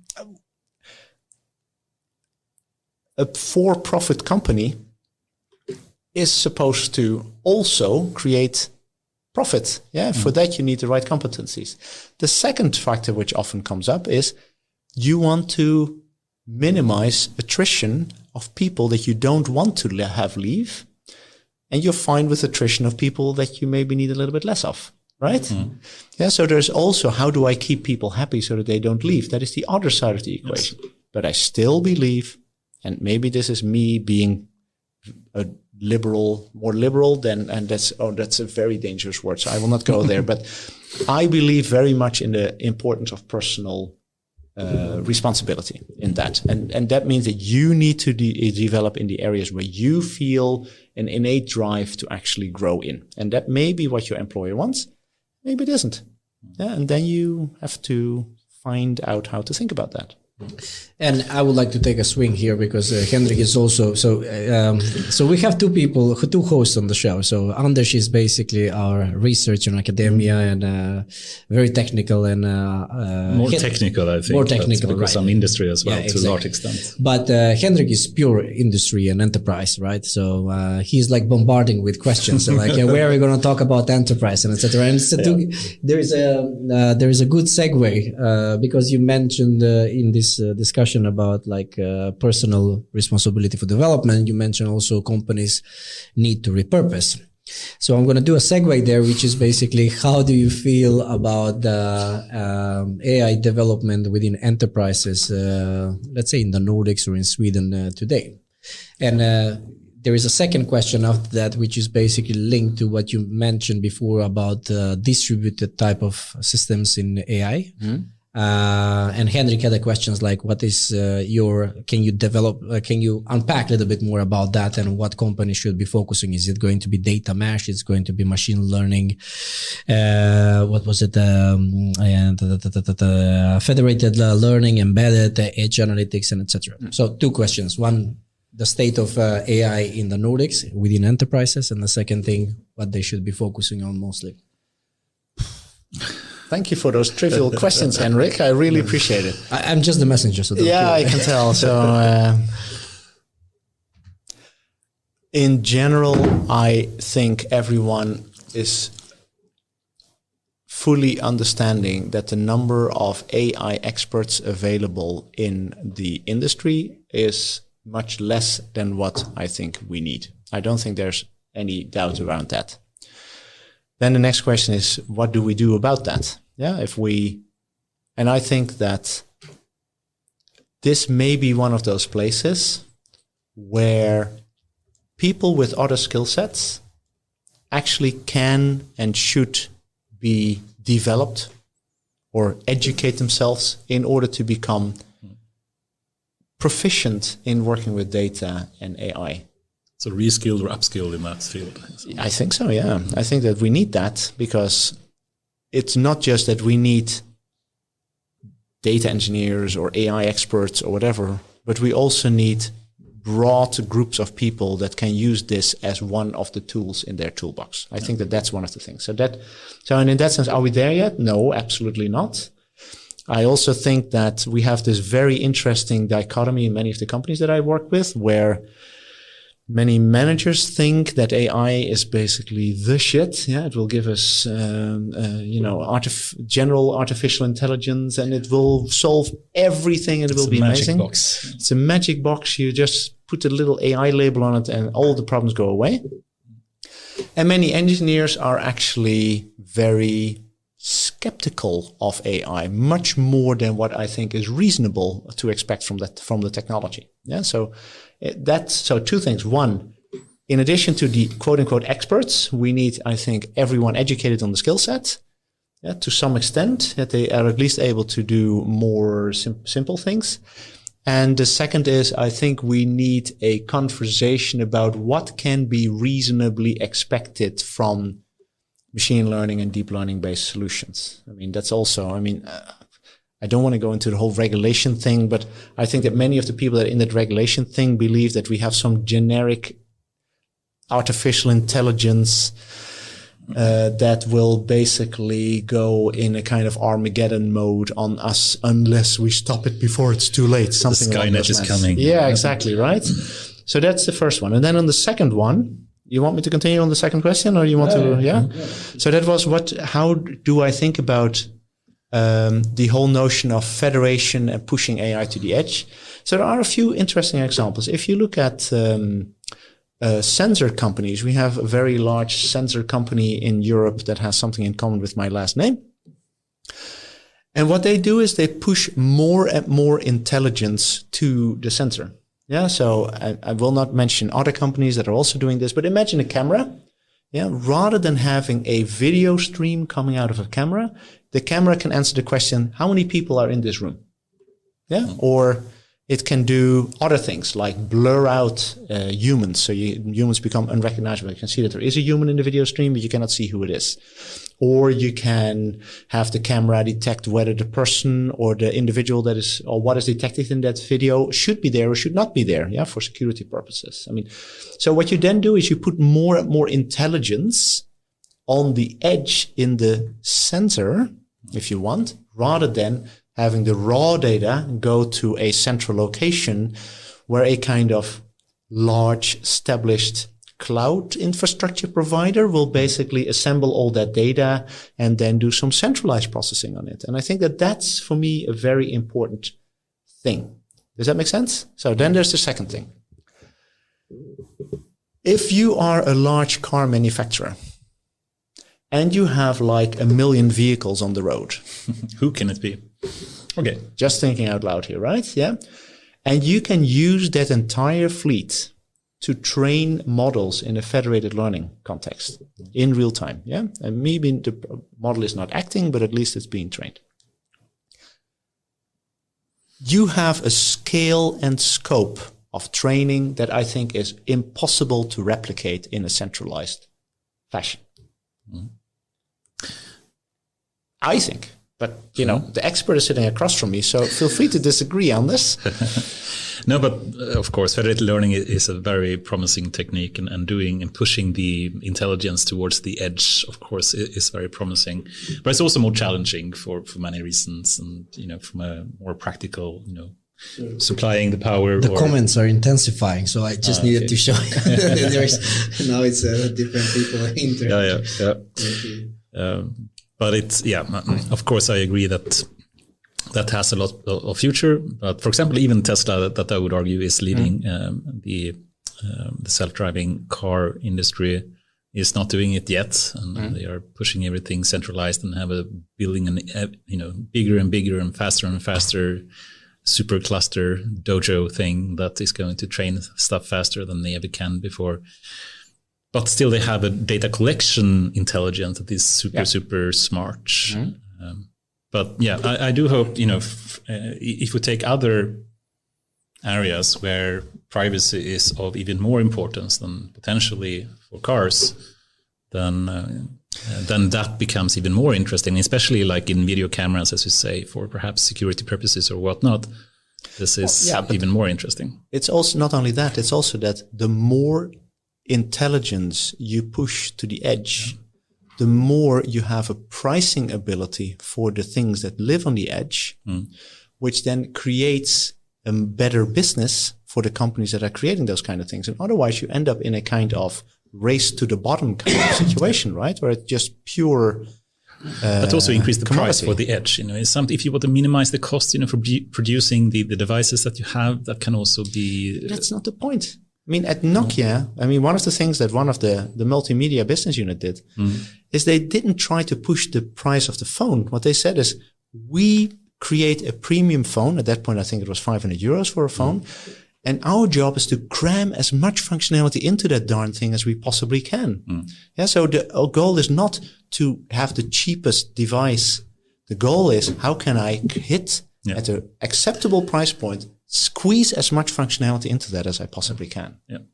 Now, you know, I'm a proponent for federated learning. We even wrote an article. You know, yes, we did actually. And I think for some areas, it is a really big revolution that can really improve a lot of stuff, but not for everything, I would argue. Could we potentially, we I see the time is flying away here, and we have so many topics that we haven't even started with. When we have thousands of questions.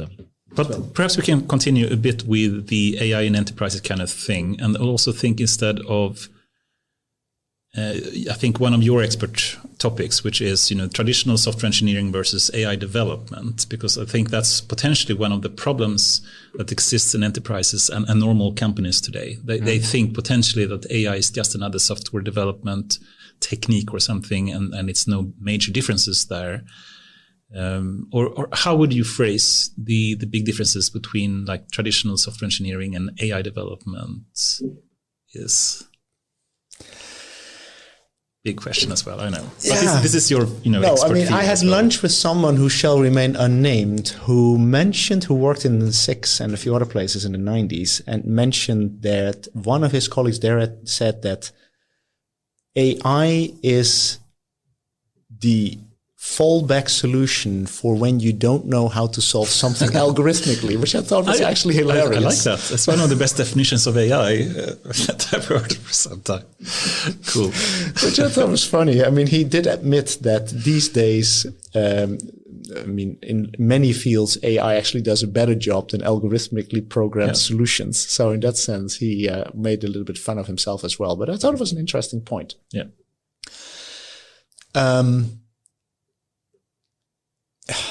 Where do I start? So traditional software engineering tends to be very requirements driven, right? Mm-hmm. One of the big differences in what I see between AI development, especially in the early stages, and traditional software engineering is we can specify requirements and then build it, and basically the system will do what you wanted it to do. Whereas when you start with AI, very often in the beginning, you actually don't know how well the model is going to be doing. Right. I mean, we wrote about this. And so that's number one. The second part is many traditional software systems are very much built around functionality. Yeah? What the system actually does from a functional perspective. Whereas what I see in AI is that we need to be much better at making data a first-class entity in the way that we build systems, right? I think that that's a very important part. And to be honest, I think that in the software architecture community and in general software development, the importance of designing for proper data collection, data processing, buffering, storing, having high-quality data pipelines, I think that in general is very poorly understood in the software engineering community. I mean, well, interesting. So there's a lot more that I can say, but you're jumping in already. Yeah, go ahead. I'm going to interrupt you more and more now because the time is approaching 2 hours, and we try to keep it 2 hours. Have we really been going for 2 hours? 1 hour and 45. Yeah. Okay. But we were allowed to go a bit past that. But I still want to keep the answer as short as we can. But one person that is, speaking about Tesla, we have Andrei Karpathy, who's driving AI from Tesla point of view, and I think he was the one that coined the term software 2.0. I'm not sure if he actually coined it, but he at least speaks about that a lot. And what he means with that is that there is a new revolution in how you do software engineering, which is that you can, instead of manually have to program everything, you can just feed data into it. And this is basically what machine learning is. Yeah. So then it automatically learns how to, perform the function that you want it to perform. Of course, AI today only do that for a very small part of the whole system that you want to build. And you have still so many manual parts that you have to manually program to make the system work. But at least we're starting to automate one, part of that process of building these kind of more intelligent systems. So that's what he's referring to with software 2.0. Do you think that's a good term, or do you think he's... I don't know. I mean, there's Web 2.0. I mean, I don't want to criticize someone as esteemed as this person. So, but I do have a slightly different perspective, I think. And I mean, I know we're running out of time, but let me get on a soapbox for a little bit. Yeah. When we were all young and innocent. By the way, we are not running out of time. We can drive these 4 hours if you want to. It's up to you. So I have a train tomorrow morning at 8:30. As long as I make that, I'm good. So no worries about that. When we were all young and innocent, many moons ago, systems upgraded using product generations. You bought a car, and then the next version of the Volvo V70 came out, or the Volkswagen Passat, or the Audi, whatever came out, and that was the upgrade. That was the next value. Right. Then we moved to what, for instance, Ericsson did for a long time, twice a year software deployments. Yeah, so the mechanics and electronics still upgraded with the generations, but the software went to by twice a year, every 6 months or something like that. Then we moved to DevOps. So software is being pushed out on a more continuous basis. What we see is that DevOps is not just done for software, but it's also now done for data. How do I collect data? What data do I collect? Data ops, and then also AI, ML ops, or whatever term you want to use. Exactly. Then on top of that, we add A/B testing and those kind of things, right? Yeah. That's again, what I'm trying to paint is a picture where the pace at which we're delivering new value to the user and to systems out in the field is constantly going up. And why I believe that federated learning and reinforcement learning are so important is because the functionality that can be optimized using that has much faster feedback cycles, learning cycles, than A/B testing. And A/B testing has faster feedback cycles than DevOps. And DevOps has faster feedback cycles than biannual or twice a year software releases, which has much faster feedback cycles than the product generation releases. Right. And what I in general see, and this is a bit of a more philosophical point, everything we do in software, AI, digital technologies is about accelerating the speed at which we can deliver new value to customers. Yeah. Does that make sense? Awesome phrasing, I think. Yeah. And I think that as long as we can find ways to deliver that value faster and do it in a validated form, because that's of course important. I mean, we used to, in the product generations, lots of people made all kinds of decisions about what they thought customers wanted. Yeah, and then you would put the product in market and it was either a success or it was a failure or whatever, or somewhere in between. But you didn't have a feedback. Now with A/B testing or with reinforcement learning, I mean, the feedback loops are so much faster and so much more quantitative that's the big thing. Yeah. It's not about, AI is the shit. Well, of course, I mean, it's a great technology, but what it is about is faster delivery of quantified value to customers. Right. That's what we care about. I'll end my soapbox speech here. Awesome. Yes, and I'm biting my tongue as well. But one of the terms I think you coined actually, Jan, I'm not sure, but we have the traditional CI/CD, continuous integration and continuous delivery or deployment. But we can also speak about CI/CD/CT or continuous training in some way. Speaking about that you have one more feedback loop that you have to continuously, or at least as fast as you can, hopefully moving towards the limit of being continuously updated in some way. Yes. Right. And I think that could be a nice vision to have, at some point you do come close to what you mentioned, like online learning, which is truly like continuous training, right? Yes. That is per definition what online learning is in some way.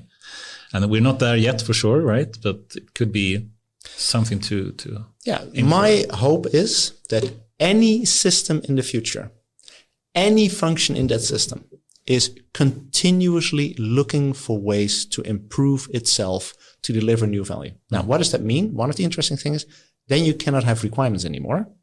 Then you have to have something that we call an outcome function or overall evaluation criteria or value function, we call it, or anything like that. Some metric that we can... Something that quantitatively defines the different measurable factors, their relative priority, and when something is better and when something is worse. Awesome. Cool. I'm going to try to prioritize here a lot of the topics that we have. I'm skipping regulation because that's boring. Should we perhaps move a bit, unless we have some other highly prioritized questions, a bit into the no-code movement? It would be a bit interesting, or?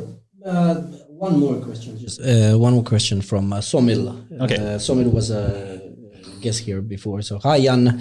Can you share some insights, perspective on driving behavioral change with software and AI, especially contrasting with a traditional rule-based behavior versus experimentation-based behavior? I am not even sure if I understand the question. All right. I asked Somil, so you need to explain a little bit more about that. Yep. And then when he does, and I'm not sure, if we talk about behavioral change, do we talk about behavioral change of humans or behavioral change of systems? Or how should I think about that? I don't know. Let's give the answer then, and then we can go there. Yeah, can go that. Good.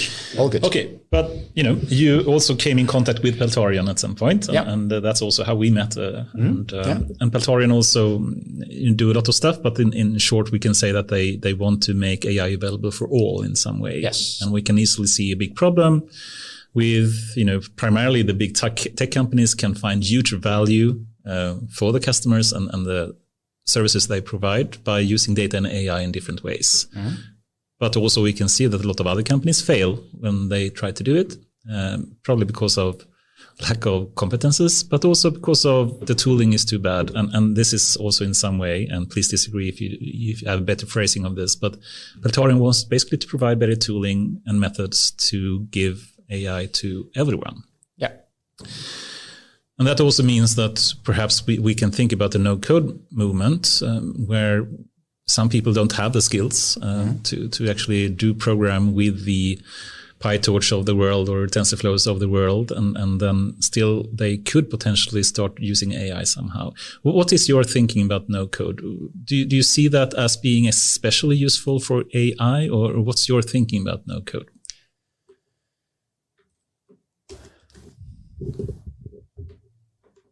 Yeah, so, I mean, in general, if you look at different software engineering disciplines, you can often see that there are three groups. The group of deep experts, people that build compilers, for instance, right? The general or generic engineers, and then people that use the technology that are not technology savvy. Right. And for instance, but they can be very skilled in other areas, of course. Yes, because you need domain knowledge, right? Yes. And one of the things that really surprised me when I worked for Intuit, I'd once heard a statistic that in the US, more than 70,000 people, I think, were earning their living building solutions on top of Microsoft Office. Yeah, so that was different Excel sheet solutions, different integrations between Word and databases. I mean, all kinds of stuff where people are not necessarily have to be deep engineers, but they can still create, using scripting or other kinds of approaches, solutions that clearly deliver value to other people. Yeah, right. I mean, and I believe that in AI, we have the same needs. Yeah, where we need deep experts. Yeah. We need people that are engineers that understand AI and understand data. And then we also need a tool set for a large group of people that have the domain knowledge and that perhaps are not the TensorFlow and PyTorch experts of this world. Yes. Right? And in that sense, I believe very strongly that we need to have solutions like that. What those solutions should look like precisely is, I think, still a work in progress. I mean, Peltarion is one of them. There are other kinds of solutions. There are people are trying this. I mean, I really like the Peltarion solution, but we need a range of experimentation in order to figure out what works for people. And if you go back, I mean, in the software product lines space, there was the notion of domain-specific languages, where a domain-specific language would basically hide the mass of functionality and capabilities that were stable and only expose the points of variation where different people would want to specify things. And I think that that's the experiment that is currently ongoing. How much can we hide? How much can we expose? And how can we create a conceptual model that people that are not deep AI experts or deep software engineers can use as a basic mental model to work with, use that mental model to program in a kind of a configure or it's script or whatever it is, and then still create something that generates value for them. That's where I think that we are at. Yeah, good. I think that phrases well, and we can easily see we have a small group of people that are super deep experts in, for example, coding or in AI. I mean, you're one of those deep experts as far as I'm concerned. Nah, thank you, but you as well. And then we have, a 10x, 100x bigger set of people that are domain experts in other fields. Yes. If it's manufacturing, if it's finance, if it's in sales, if it's in whatever. If we could bring them tools that allow them to make use of their domain expertise, even though they don't have the technical skills, that of course opens up a big area. Yes. Right? So the potential is high. Yes. Then the question is, can we make that, or how should that be done? Yeah. And that's what you said. Peltarion has one approach for that, and there are other companies trying to do that as well. And I think we're still in the learning journey of how will this work in practice. I think that's a good point. Yeah. Awesome. And I'm keeping this a bit short here now, so we can keep speaking about some other topics. Did Sunil answer or give any more insights into what his question was? Yeah, it was about human behavior challenge of human. Okay, and now can you? What was the question now? Because yes, exactly. So now, what was the question? you have to scroll up a little. Is that what I'm seeing you do here? Can you share some insights, perspective on driving behavioral change of humans with software and AI, especially contrasting with the traditional rule-based behavior versus experimentation-based behavioral? And then he comments a little bit extra after that to unpack there is a need for organizations to drive adoption of ML-based solution, but often we see that people have traditional process thinking in their minds that they are struggling to form meaningful hypotheses that ML engineers can work upon, and so forth and so forth. Yeah. Yeah, where do I start? By the way, I'm very happy that I managed to make sense out of the question as well. So thank you so much. My compliments, by the way. So well done. So I actually changing human behavior, nudging is one of the terms that is used in that context, is actually a surprisingly hard topic. And the people that are best at it are the people that are into marketing at large enterprises, because basically we get bombarded by a whole bunch of ads, which are of course intended to nudge us into behavioral changes in the ways that make money for the companies that we're talking about, right? I personally have seen a few cases of this. One is there was a great story at some point about someone who was overweight and who, in order to address that, kept a record of everything that this gentleman ate. And he came to the doctor with literally binders full of information about everything he had been eating over the last number of years. But he was still heavily overweight. Yeah? And the reason that I came to that is because at Intuit, and this was one of the things that I found purposeful, we had solutions for personal financial management. And as you probably know, many people in the US live paycheck to paycheck, often have quite a bit of debt. And I thought that if we can just give these people insight into their finances, if we just show them, they will change their behavior. And it turns out that that is not the case. Nothing happens.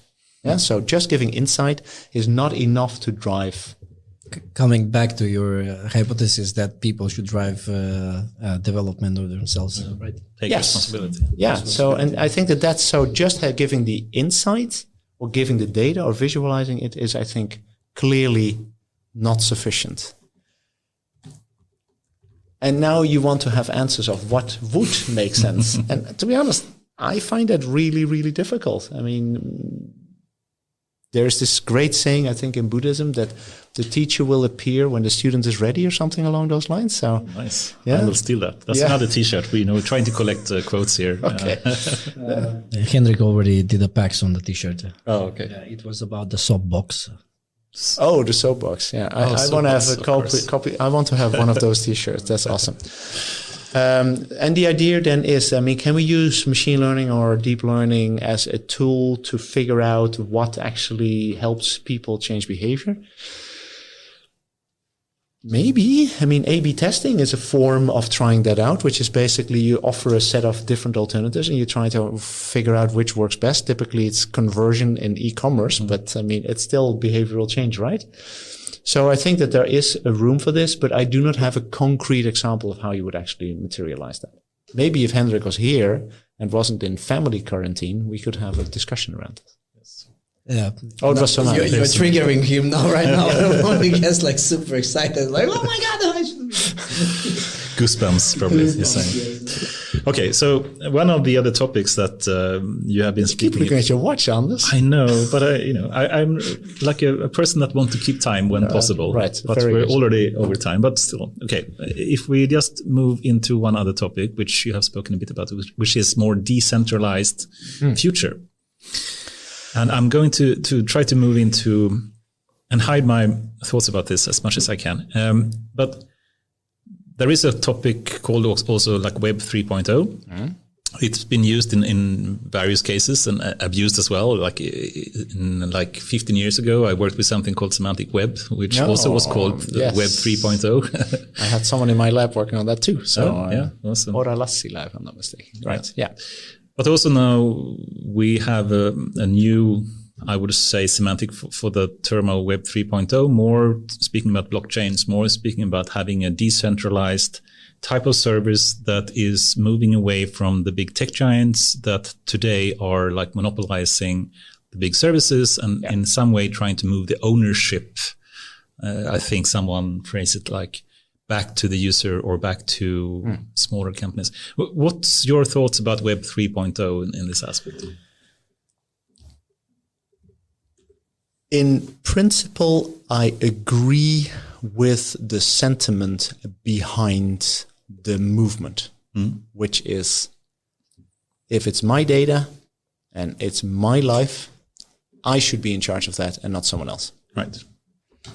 In practice, I have noticed that for any solution or system or technology to thrive, there has to be some form of business model behind it. Yes.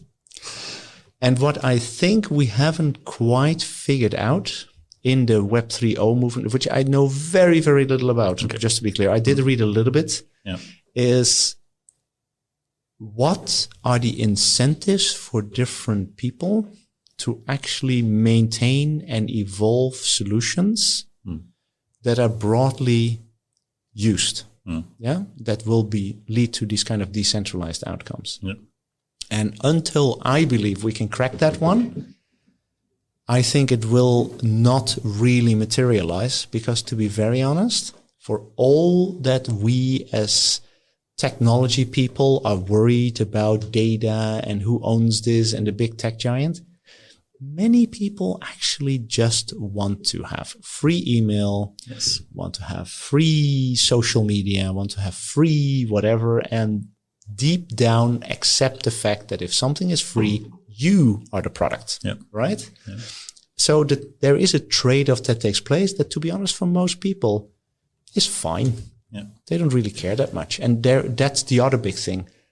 How do we take it from the early stages of the adoption curve through the chasm to an early majority? And that means seamless adoption, very low effort, very clear value proposition for the early majority. It's not enough to have very strong political views on that these big tech companies should not own my data. That's not good enough. Yes. It's not enough to drive the big adoption. Really That's what I believe. Really well phrased, I think. And sometimes, you need to have at least some way to commercialize something if it's going to be of some large scale use in some way. If you just fragment it down to everyone not having the power to develop something great, then no one will take the lead in doing so. Then it will be hard to do that. But I still hope, there are examples to the opposite, like the open source movement is working surprisingly well, like Wikipedia and whatnot. There are exceptions to this rule. So, but open source, you know that very large tech companies very actively support open source movements, typically because one of their competitors has a commercial solution and they rather have that commercial solution be disrupted by an open source one, and they happily invest in open source in order to disrupt one of the businesses of one of their competitors. So we should not overestimate the altruistic nature of everything that happens in these industries. Sorry for being so cynical. I hope I'm not cynical or sarcastic. No, this was beautiful. It's actually true. So, my neighbor has a Porsche. Look at my Maserati that I bought yesterday. But I think we can also defend open source a little bit more than saying that it's actually, if you provide value back to it, you will actually have some value for it, because you will not have to patch everything all the time. So there are some small value to it. But there is a huge amount of value. If you look at Linux, what is it? All the servers in the world basically run on Linux, right? Yeah. And there's a lot of other software as well. So, but what you have to understand is that assuming that this is just altruistic contributions that people give out of the goodness of their heart, I think that that's a little bit too simplistic. I mean, I think what you said was perfectly correct. I mean, there are a lot of business models that builds upon open source. Yeah, Red Hat is already one, right? So yeah. So as long as you can do that, then it could be something for a more, blockchain-based thing as well. But I haven't seen much so far. So yeah, we'll see. Okay, cool. We managed to cover that rather quickly. But there's a lot of stuff you didn't go into either. So, but let's not go there.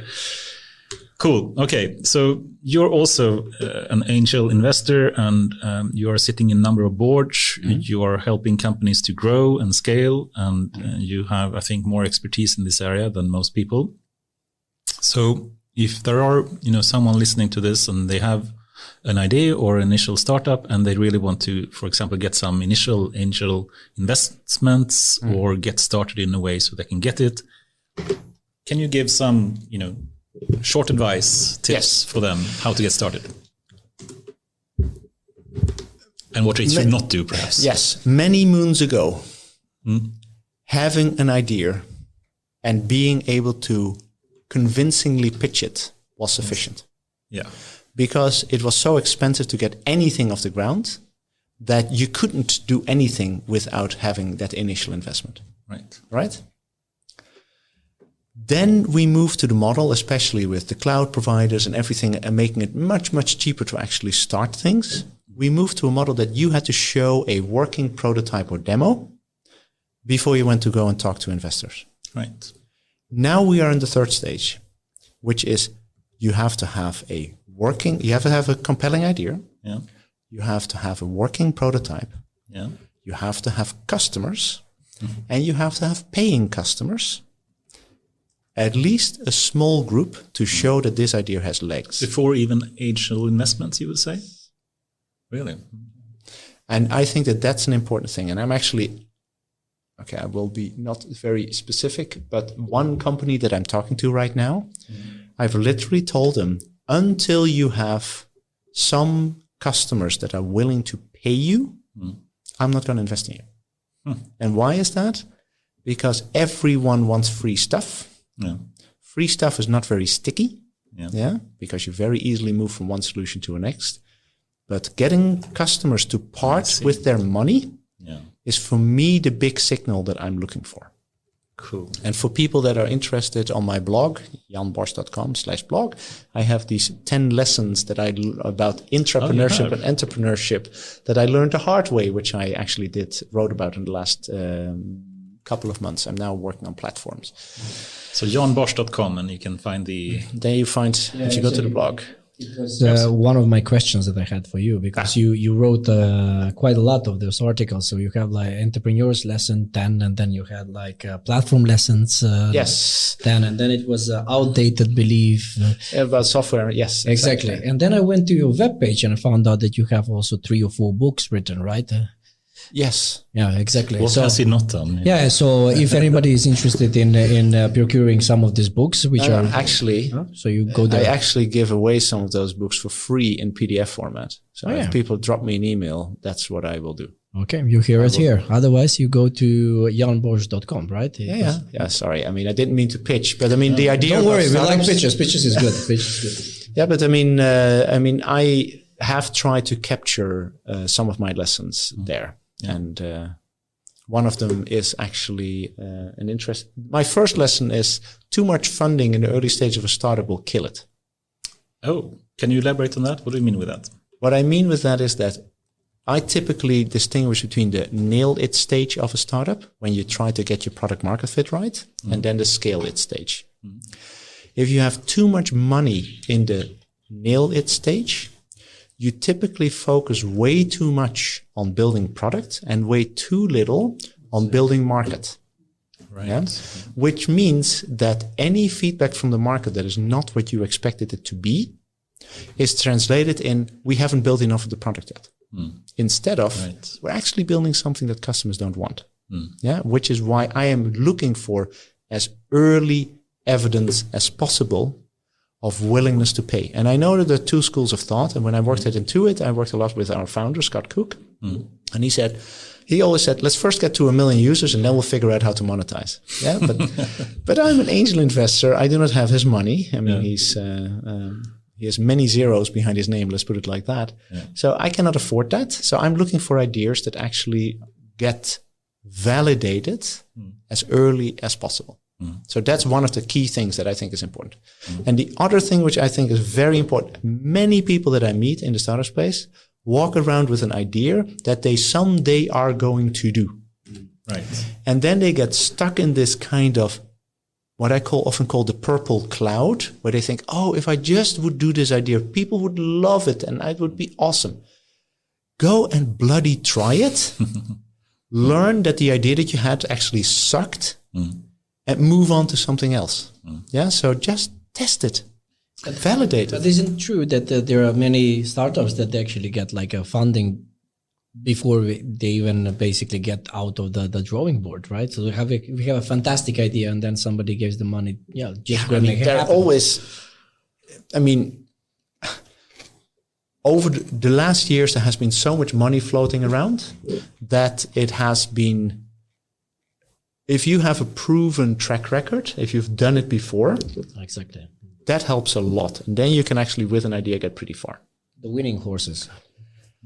But in general, what I see is you have the idea, you have the prototype, you have the users, and you have some early evidence of monetization. If you can get all of that done, and to be honest, I mean, we only work 40 hours a week, right? I mean, there are lots of other hours to actually invest in what you want to do. True. So I see some smiles. I'm sure that will go well in the comments. Oh yeah.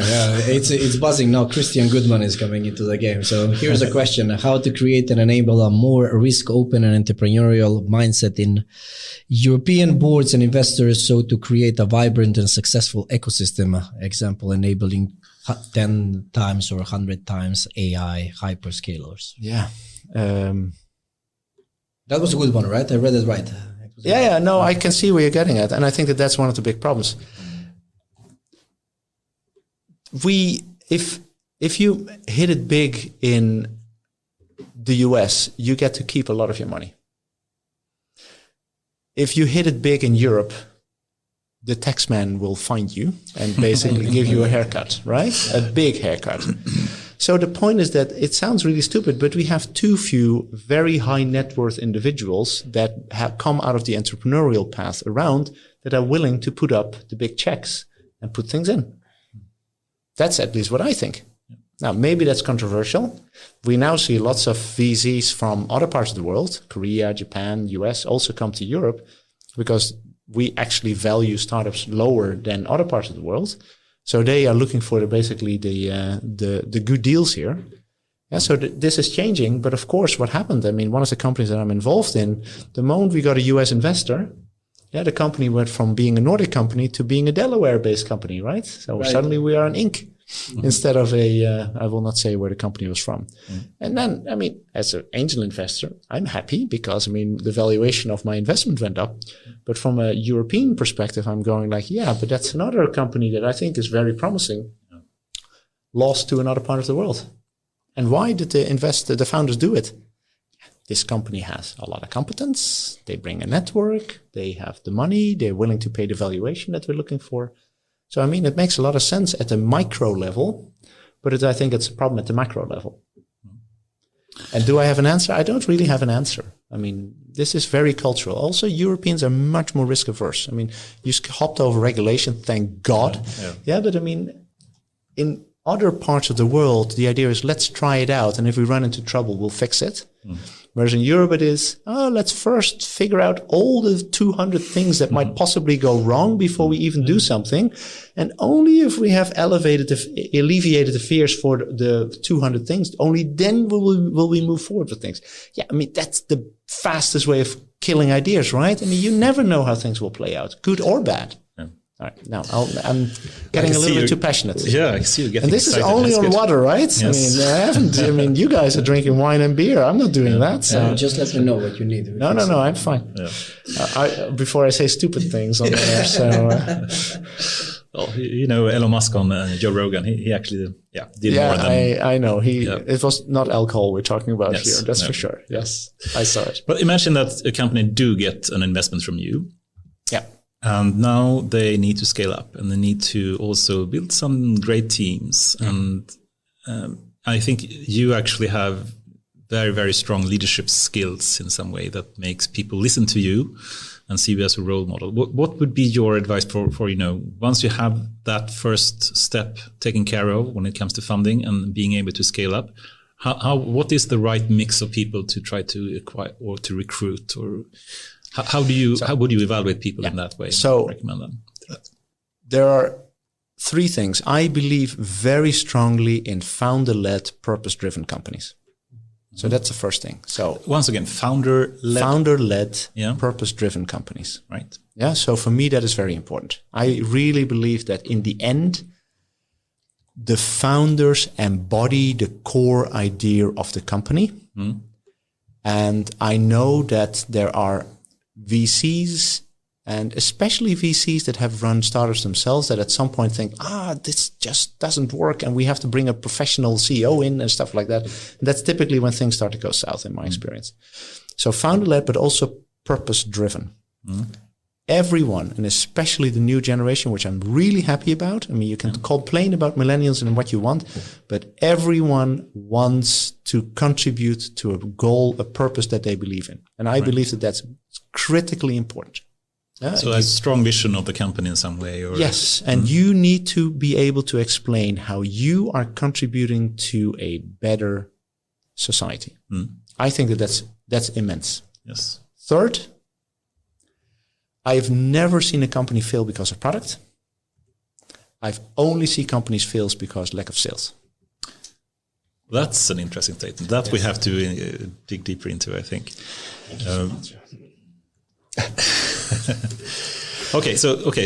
Let's dig a bit deeper into that. So, which hurts me to say as an engineer. Yes, it does. Exactly. I was thinking the same. But okay, I can certainly see so many friends that I have as well that try to build a startup and they have the awesome idea, and I know they're awesome engineers and they certainly fail still. So I certainly agree with you. But what is the solution to that? Is that to upskill people in how to sell their products better? Is it to hire more salespeople? What is how do you come around? How do you avoid having engineers? And in many traditional companies, there is a kind of antagonistic relationship between sales and R&D. Yeah. In a startup, you cannot have that. I mean, that has to be hand in glove. That's one.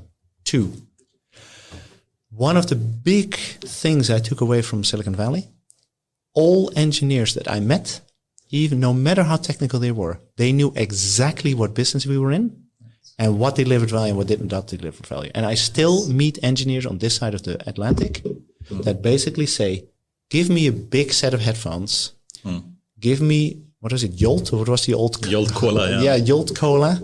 Give me the requirement spec and I'll build it. Yeah, and there is no real appreciation and drive to actually focus on who is going to use this and how is this individual going to use it. I think that for me is very important. And then third, many engineers have the feeling that if I build something good, they will come. Yes. Yeah. Word of mouth or something, right? Exactly. And many companies have a mistaken belief that just by creating noise on social media, people will flock to our doors. And what I've noticed, I mean, I worked with one company where on the one hand, we built up a huge, beautiful pipeline for inbound marketing and sales, etc., etc. And we had one guy doing the cold calling. Yeah, just doing traditional outbound sales. And then revenues were not quite what we expected. And then we started to look into the revenues. And you know what? The inbound sales channel had generated €0 in revenue. And the single cold calling guy had generated all the revenue for the company. Yeah, and then you get into a situation like, okay, yeah, so what you need is you just need people that actually sell the darn product. Yeah. And there's no two ways around it. You just need that. That's what I think is important to realize. And does that hurt me to say as an engineer? Would I like to live in a world where if you just build something awesome, it will just take off by itself?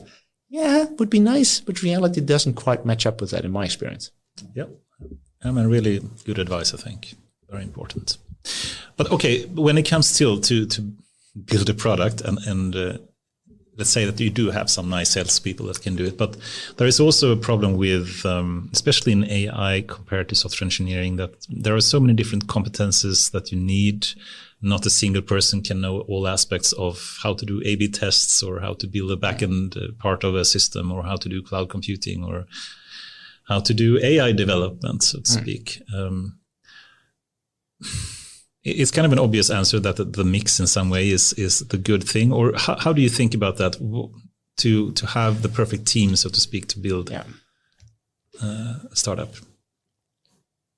One of the advices that I got from someone who was a serial entrepreneur is that you should first learn to do every job yourself before you go and either hire someone or outsource to do the job for you.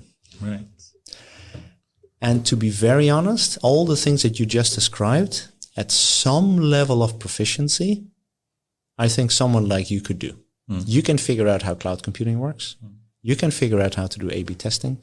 Nice. You can find out all these things. And this is so important because in the nail it stage, you have to be so cash constrained. You have to be so focused. You should not go and say, oh, that's not my job. Yeah. My job is to, build the AI models and I need other people around me to do that. I think that's a little bit too naive. Good. Like that a lot. And people should be, having the vision being, coming alive and then, doing what it takes to do that. Yeah. I think that was, we sometimes speak about, what competence mean, and we can divide that into at least 3 different parts. One is the pure knowledge of, whatever works, like if it's AI or cloud computing or a backend web service or whatnot.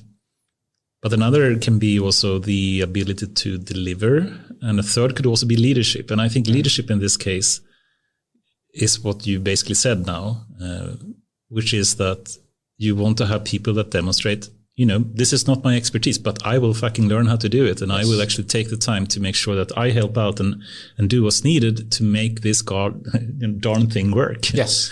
Right. I didn't know this was a podcast where you could use the F word, but sure, I'll use the F word. So. It's an afterwork. It's perfectly fine. Okay, sorry. Yes. And I think that that's important because otherwise you have a tendency to scale up the team with a set of skills and people way too quickly. Your cost base and your burn rate go up.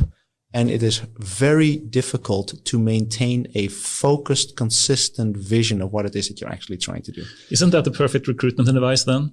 Try to find people that are willing and interested in doing that then? Yes. Now, as how you assess potential people you would want to hire for that is a different discussion. That's, I think, a whole other podcast. Yeah. But to the large extent in the early stages, when you're in the nail it stage, and in even the early stage of the scaling, that's the kind of skill set that you need. Yeah. And then when you run into the tornado or whatever it is, then you need people that can really focus on how do I deeply drive a scalable data pipeline that can pump, I don't know how many, whatever metric you want to use, and keep quality of the data that goes through it and have automated correction mechanisms and, minimize the cost of my cloud computing infrastructure. Then you can have all those people, but not in the early stages. Yeah. Really well said, I think. I'm thinking about moving more into the last kind of philosophical things, or do we have any final questions? I don't even, this is going nuts now. So you trigger some buttons there, obviously. So. Okay. What was it? So the discussion online has been a little bit more, what about companies? So if you're building a deep tech company, right? So you cannot expect that you're going to generate revenue quite quickly, right? It's going to take a research, it's going to take time and etc. until you start generating revenue. Then it's becoming a little bit what you said, like, hey, make the money first and then, or make the traction and everything else. So it's a little bit opposite to that. And the second thing was founder-led. It was fine, but purpose-driven, it was like, Yeah, well, like I would like to have the average age of the people that questioned purpose-led. I think that we are there somewhere around between. So, I mean, I don't know. I cannot, I don't have the GDPR protocols now to evaluate all right. these people. No, I can see that. But let's say that it's between 35 and 50. Yeah. So, I mean, the younger generation is very much focused on doing work that they believe leads to a better world. I believe that. Yeah. So that's one. Second, once you hit a certain level of maturity in your life, and I did this, I've passed 50 now. When I turned 50, I went out and I felt I was a bit stuck. I wanted to get input from other people. So I had a whole bunch of what I called comfort zone lunches. Yeah, where I basically ask people, what drives you? How do you grow? People that you know or people that you don't know? Actually, I went out on LinkedIn and said, I'm open to buying anyone lunch who wants to discuss this topic with me, which was a mistake. Let's not go there. But I mean, I did a bunch of lunches.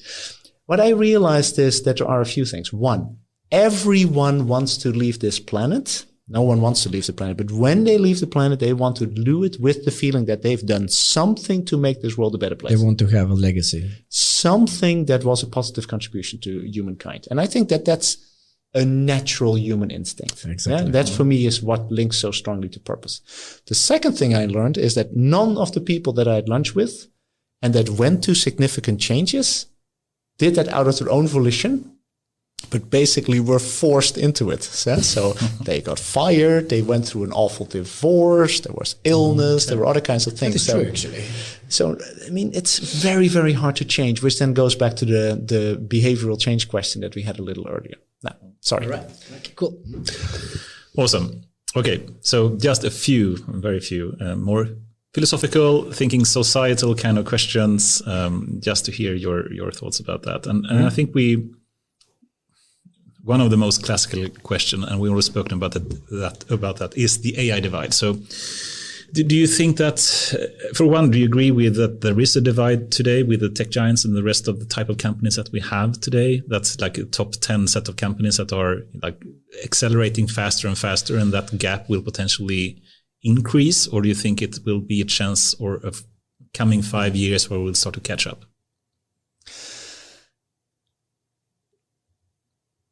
I know you want to wrap this up, but here's the thing. When I was young, we were in the midst of a Cold War and we were all going to die because of a nuclear war. Yeah. Then it became acid rain. We were all going to die because the trees were dying and it was acid rain. Yeah.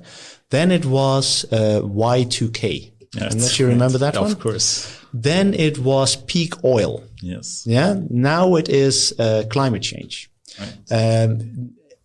According to people in the tech space, AI is either going to kill us or the top 10 companies that you're talking about are just going to dominate the world and society. And, we're all going to be slaves to them. Yeah. I am a bit tired of all the apocaholics that are out there that are constantly calling that the world is coming to an end and, we're all screwed and, I can use the F word too if you want. Yes. Yeah, we're all effed if you want. In the 80s, Japan was going to take over the US. Remember that one? Mm-hmm. Yeah. So there are so many people that are calling the apocalypse all the time. Yeah. One, I believe that so far none of the apocalypses actually realized. Thank God, no nuclear war. I mean, that was actually, I think, a real risk. But I'm glad that everyone kept their minds. So I don't want to call the apocalypse on all these different kinds of things. Second, any industry, any company gets disrupted. I mean, look at Amazon and Jeff Bezos. He's always talking, we're in day one. Why? Because he knows the moment that they agree that they're in day two, the beginning of the end has started. And that's going to happen here too. What it will look like, I don't know. But what I do hope is that the people that are listening here are the ones that are starting to think about what is the next thing. So rather than trying to copy what these people are doing, we have to find the next thing and jump on that. Right. That's what we need to do.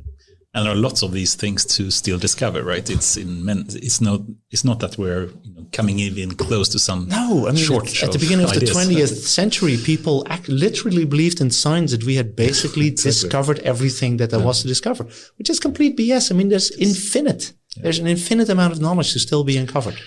I love that you phrase this in the ending in a bit more positive way. Yeah. And that's a really, I'm glad to hear that. So if we go from the AI tech giants or other big companies and then think about the singularity and we can just speak about, different set of terms here. Singularity is one.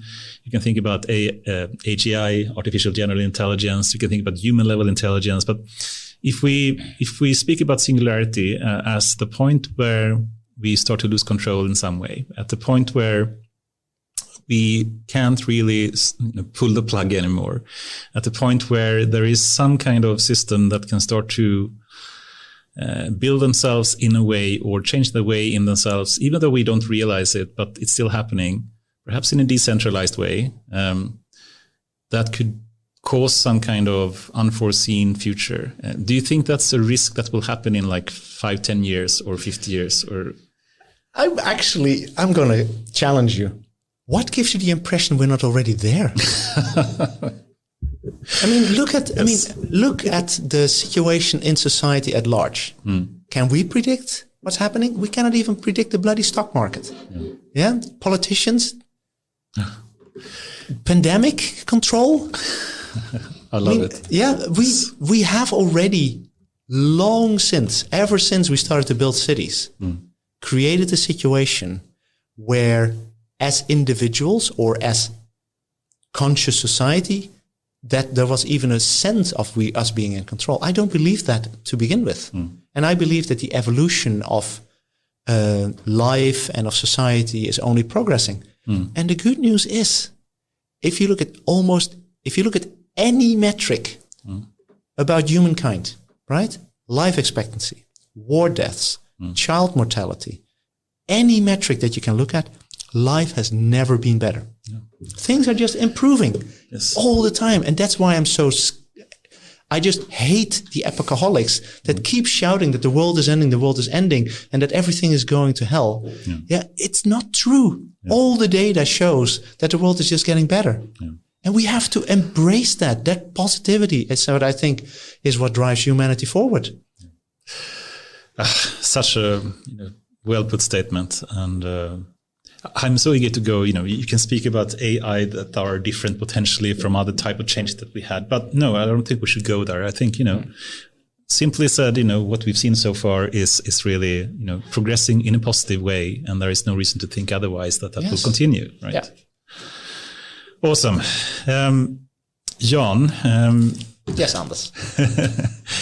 We had a lot, nearing to say a word I shouldn't say, but we have a number of topics that we would love to have covered, but we're not going to have time for that tonight. Maybe you have to invite me back then, huh? Yes, we would love to, of course. But perhaps you can speak a bit about, what's happening next in your life. Henrik will be ecstatic if you come back. That would be nice. I can see his frustration because, normally he asks so many questions and today he wasn't able to ask them. And so I'm sure he's sitting there. Henrik, make me an offer I cannot refuse, So that's the thing. Cool. So what's happening next in your life, coming months, personally, professionally, research-wise? No, I'm actually in a place where I really... Okay, long story. My professional goal in life is, I believe that technology is a force for good in society. Yeah. I believe that by and large, there are things that you have to control in order to mitigate some potential negatives, but by and large, technology is a positive thing. Yeah. At this point, digital technologies are one of perhaps the most important set of technologies to drive human progress forward. Right. Yeah. Much of that human progress is actually delivered, drum rolls please, through companies that create offerings, solutions, products, services using that technology that deliver benefits for humankind, right? Yes. my professional goal in life is to do what I can to help the acceleration of adoption of digital technologies in industry and society. Yeah, and I do that through Software Center. I do that through my consulting engagements. I do that through my angel investing and involvement in startups, because I believe that is a worthwhile goal to pursue. Yeah.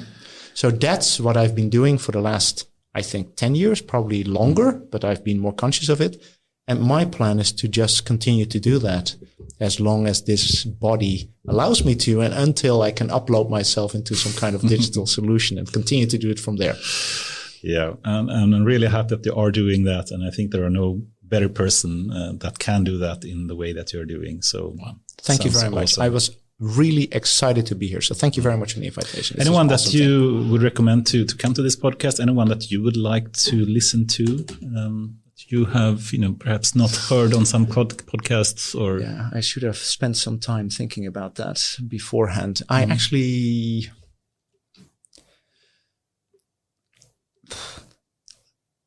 No, well, it would be cool to have Luca here.